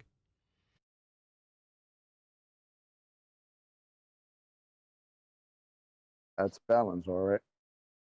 Righteous, you need to get some kind of avatar or turn your camera off or something. No, I don't need a friggin' red slash line with a plain white a plain white background with some type. Is that a camera? Yeah, it is showing a camera. I guess I can turn it off. Let me figure it out. Now, all you have to do is hit the There we little go. movie camera There you down. go. Who's rumpusing me? I don't know. Did you all Wasn't see me. my mountains video? The mountains video. With Bob the Science Guy, Red Rhetoric, Bev Try Thinking, and the two Brits measuring the shard. Yes. That's good to know. I actually thought that was kind of funny. I never saw that part with the lady and the dude talking about how Al Bruni had to assume he was flat. That was cute. Yeah, she says, obviously we're assuming we're close enough for the Earth to be flat when they're measuring the shard. She then proceeds to draw out angles. And the guy, while they're both looking away from camera and mumbling while they're saying it. And he says, oh, I'm not accepting that. No, I don't like that. And then she says something again that reiterates that they're going to have to do it flat. And he says, right, we'll accept that then. And then she carries on drawing out the triangle. And he says, actually, I'll retract that. So I thought I'll make comment of this because you are clearly in cognitive dissonance, both of them, while they're telling you. For this, I've made clear that you understand where I'm assuming a ball when I assume I'm getting a radius. Now I'm telling you I have to measure it flat. Not I'll assume it's a sphere to assume I've got a radius, but I will be and am and can only be measuring this flat. But it's because I'm close enough to the shard. You're like, yeah, that's going to send both you spiraling into cognitive dissonance, isn't it? Because you've just told us how you're measuring it curved. But just to get the height, think it was you, Chocolate. Did you leave a message? I think it was it may not have been you, Chocolate, but someone left a message on the video saying, we're just going to have to, you know, measure this shard here flat right quick, or something like that. It sounded like you. Nah, that wasn't me. That was me. Just the use of right quick at the end of the comment. You'll know who you are if you made that comment. But yeah, we're just going to have to measure this bit flat right quick, and then we can move on back to our assumption that we're doing this to get a spherical value out of it. What I found. Hold on. I've seen that when it first came out, or right around when it first came out. That has some years behind it, doesn't it? I don't know.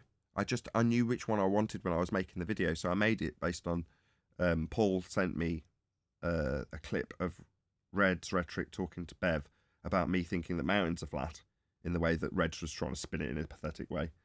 But in any event, I then started to dig out an explanation, which I then just so happened to find Bob's explanation of how Al-Biruni measured the mountain flat in part 1 of 2, which was like, it couldn't be more custom made for what I need, because he's separated into 2 parts. Here's the bit where Al-Biruni measures a flat Earth, part 1.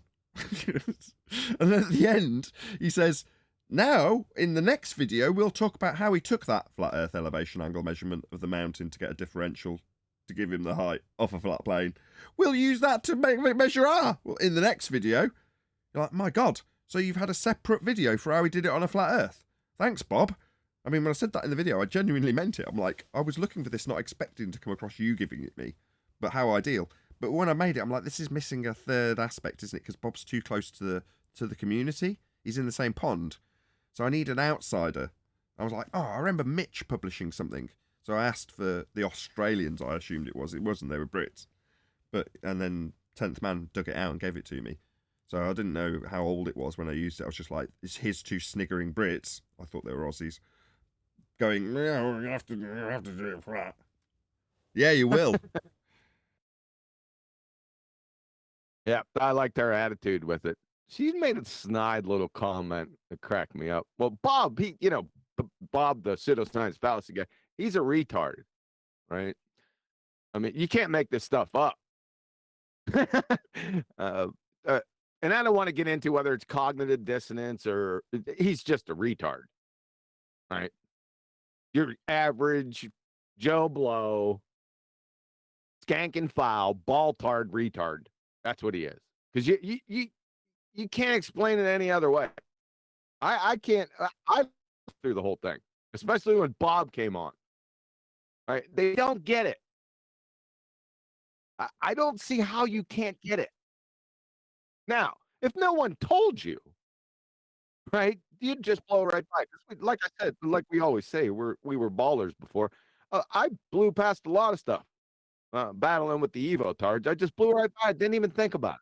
However, once it's pointed out to you, and then you still miss it, that's a whole nother level. Follow?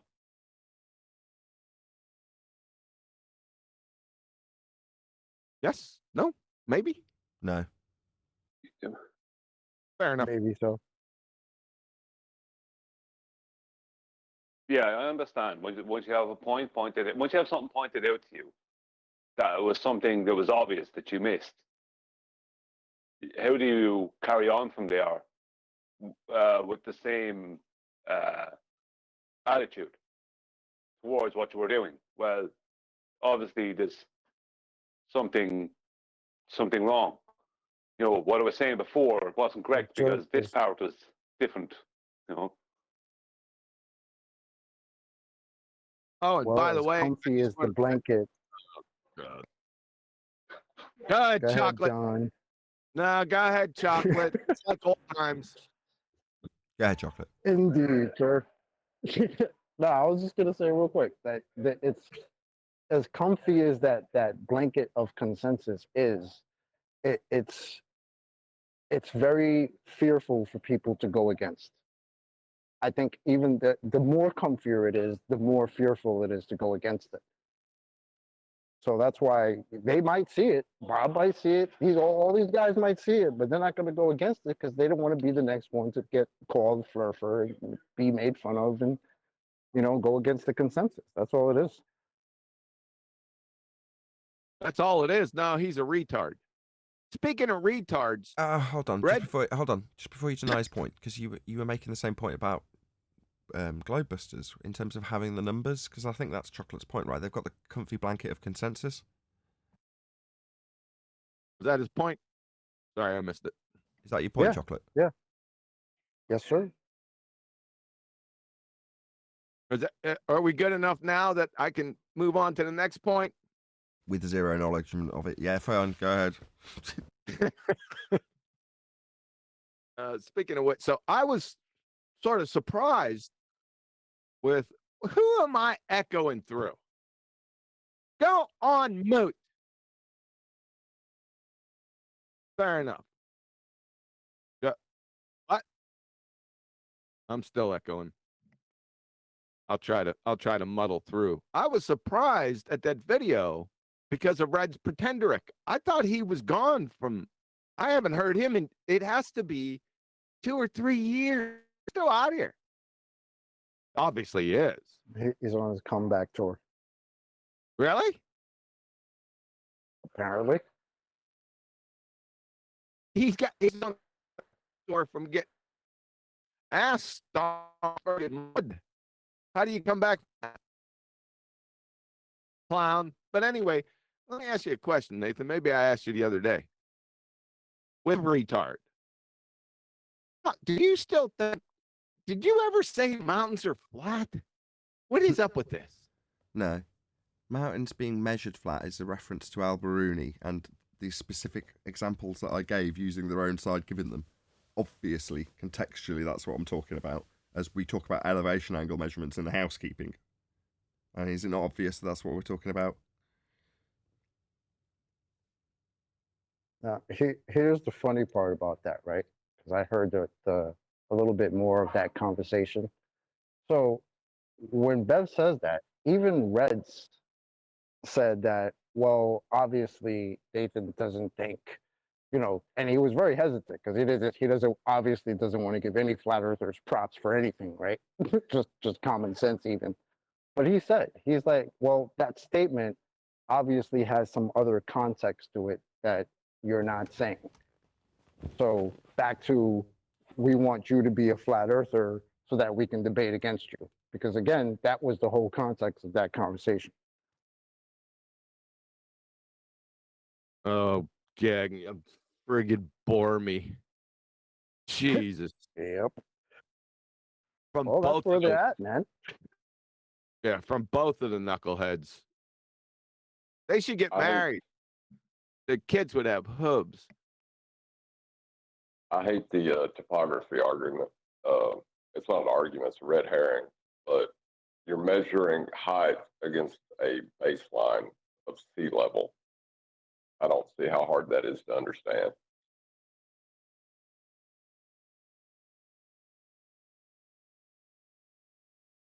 Well, you don't know who you're dealing with.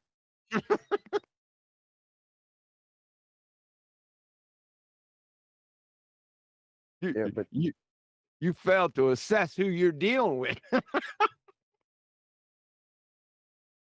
yeah, but see the magic in in what's going on, right?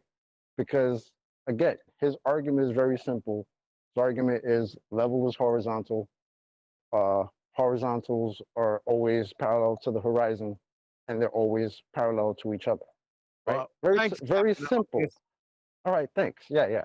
But here's the thing, right? The Globers take that as being a flat Earth argument, right?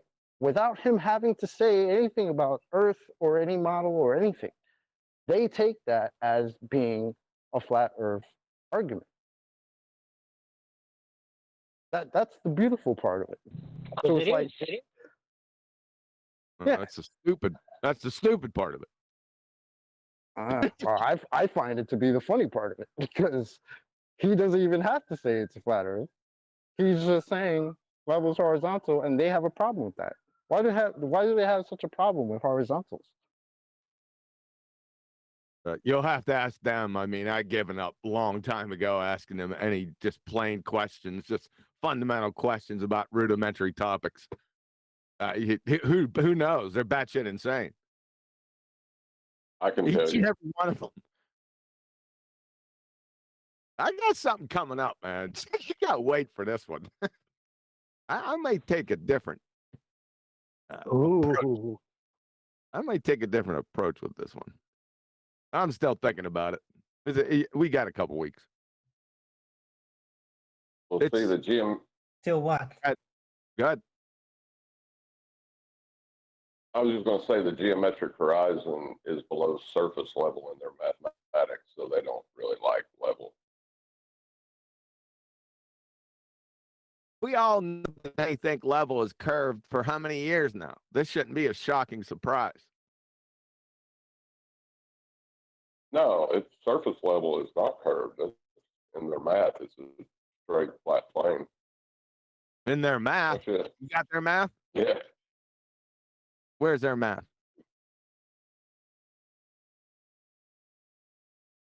In the Earth curve calculator.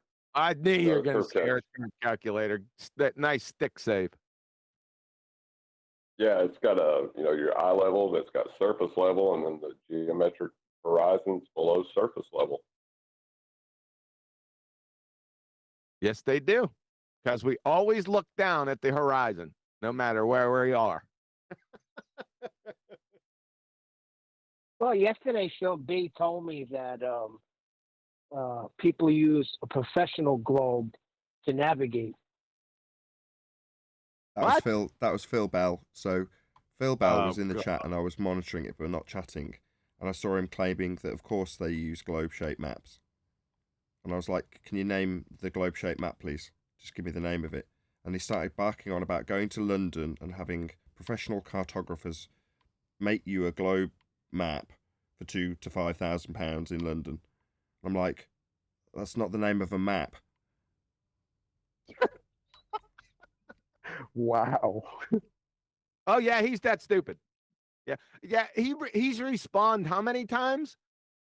Phil Bell? Phil Bell. What a fucking numpty. Well, he's a liar. So, upon having it pointed out, he started saying, well, this map's the name of the map. So I went and had a look at it, and it was a map that was in two different forms. One was on a canvas, flat, obviously, and the other was in the shape of a bar, like, those globes with drinks in?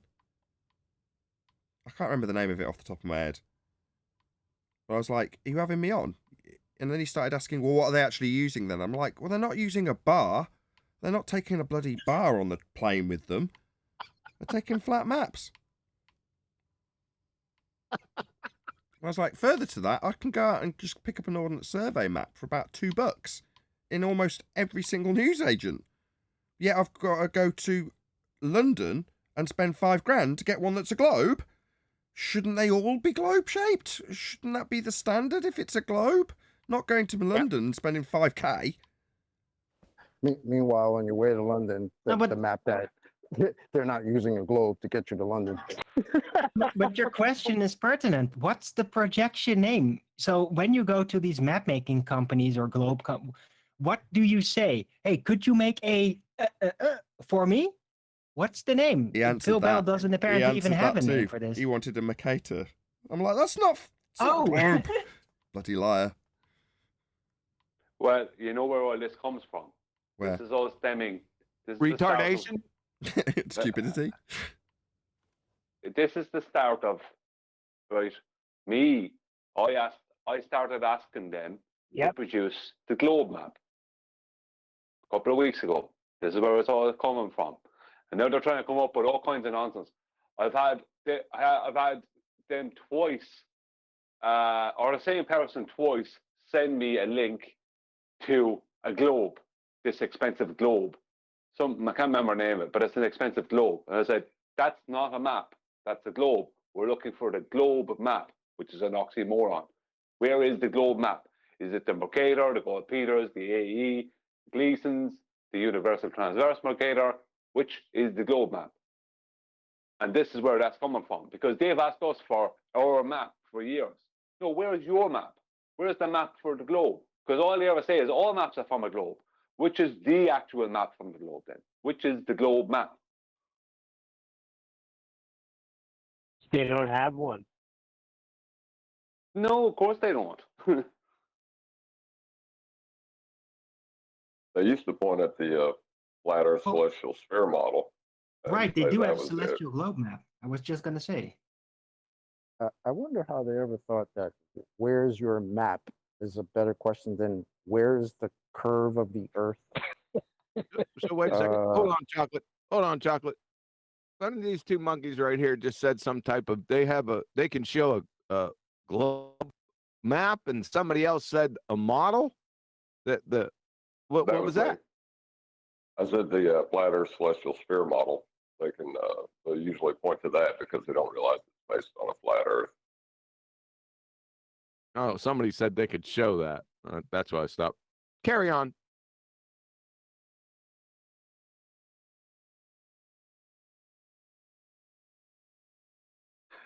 Yeah, so, another thing as well, right? What to do with what Bev's saying, right?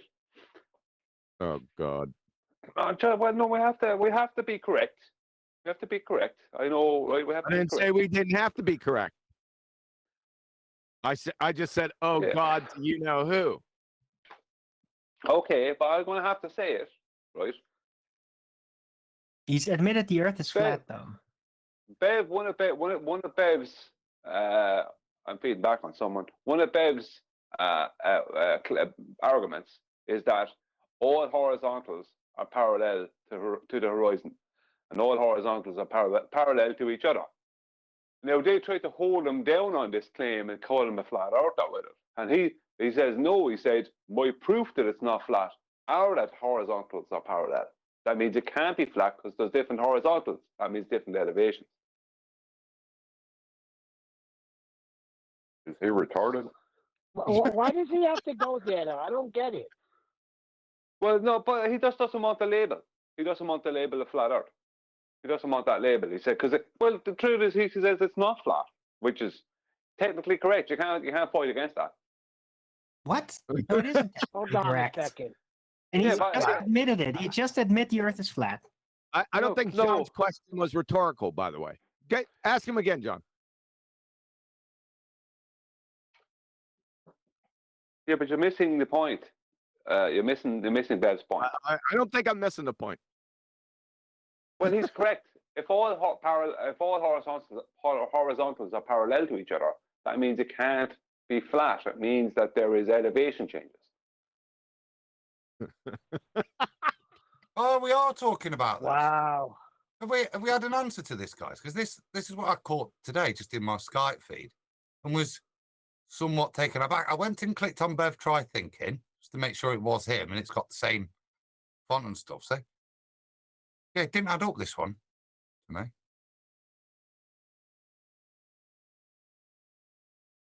We had an answer. I'm presenting it. What's that, Adam? Oh, right. Hold on. Tell me. So I went in my Skype feed this morning, in my Twitter feed this morning, and Bev's, you know, he's one of the, if you see, look, there's 45 people in this flat Earth thing, of which me and Bev are one of many. But I did notice that in his response to someone, you do know that constrained axis of rotation means dum-dum. What is constraining it?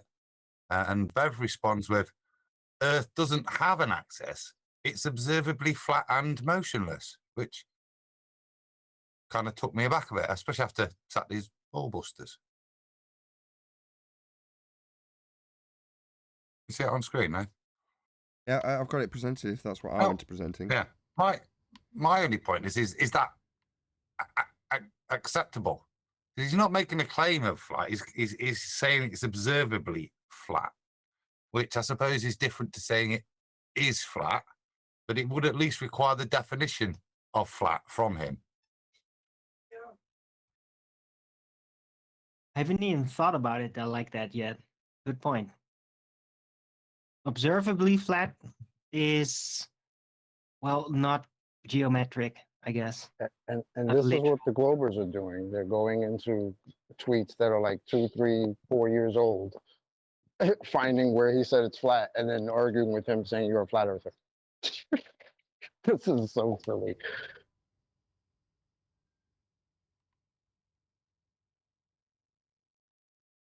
They got 2015 arguments, so they are gonna try to find 2015 flat earth remarks.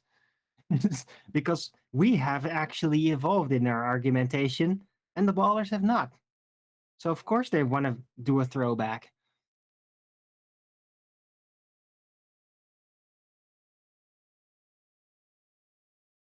Are these tweets? Yeah. Weeds. Do you have a Twitter group? No, it's just like,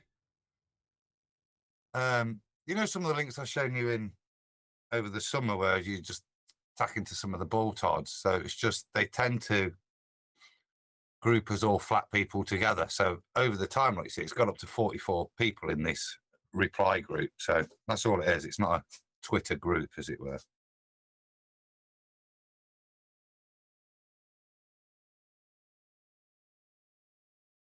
It's more like a Twitter message chain or something.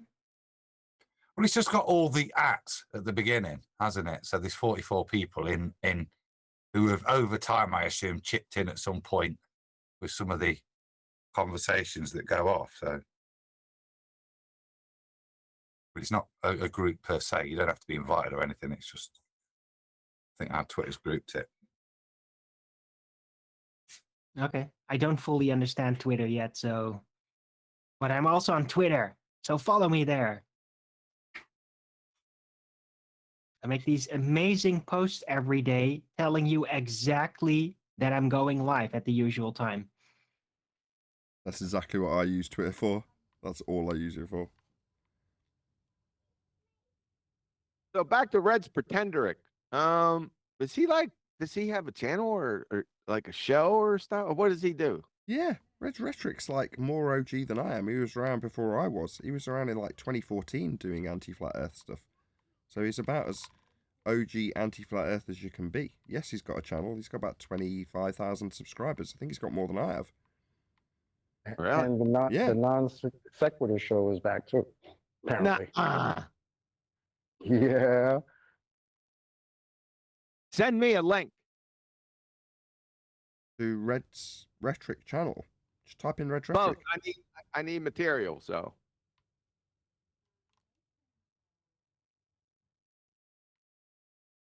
To both non sequitur. Leave that monkey's back out here. Jeez. Like whack-a-mole.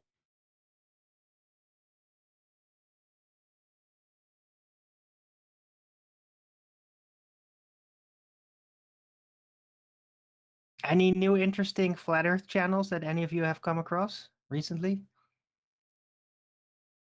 Or flat earth adjacent? I keep an eye out for that sort of thing.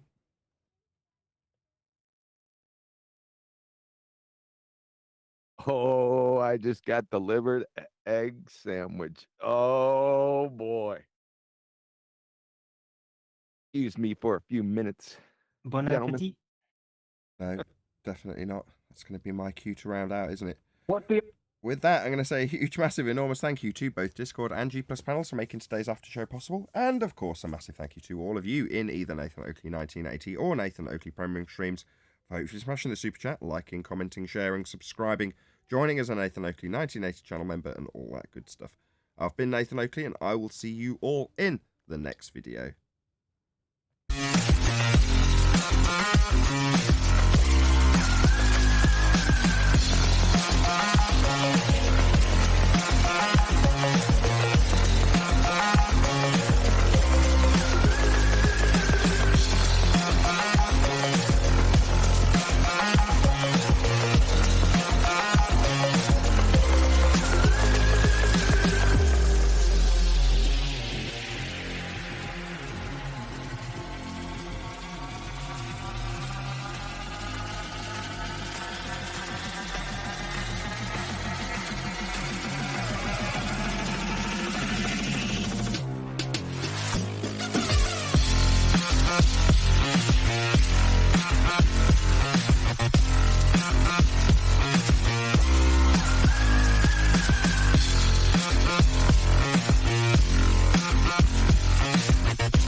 Bye.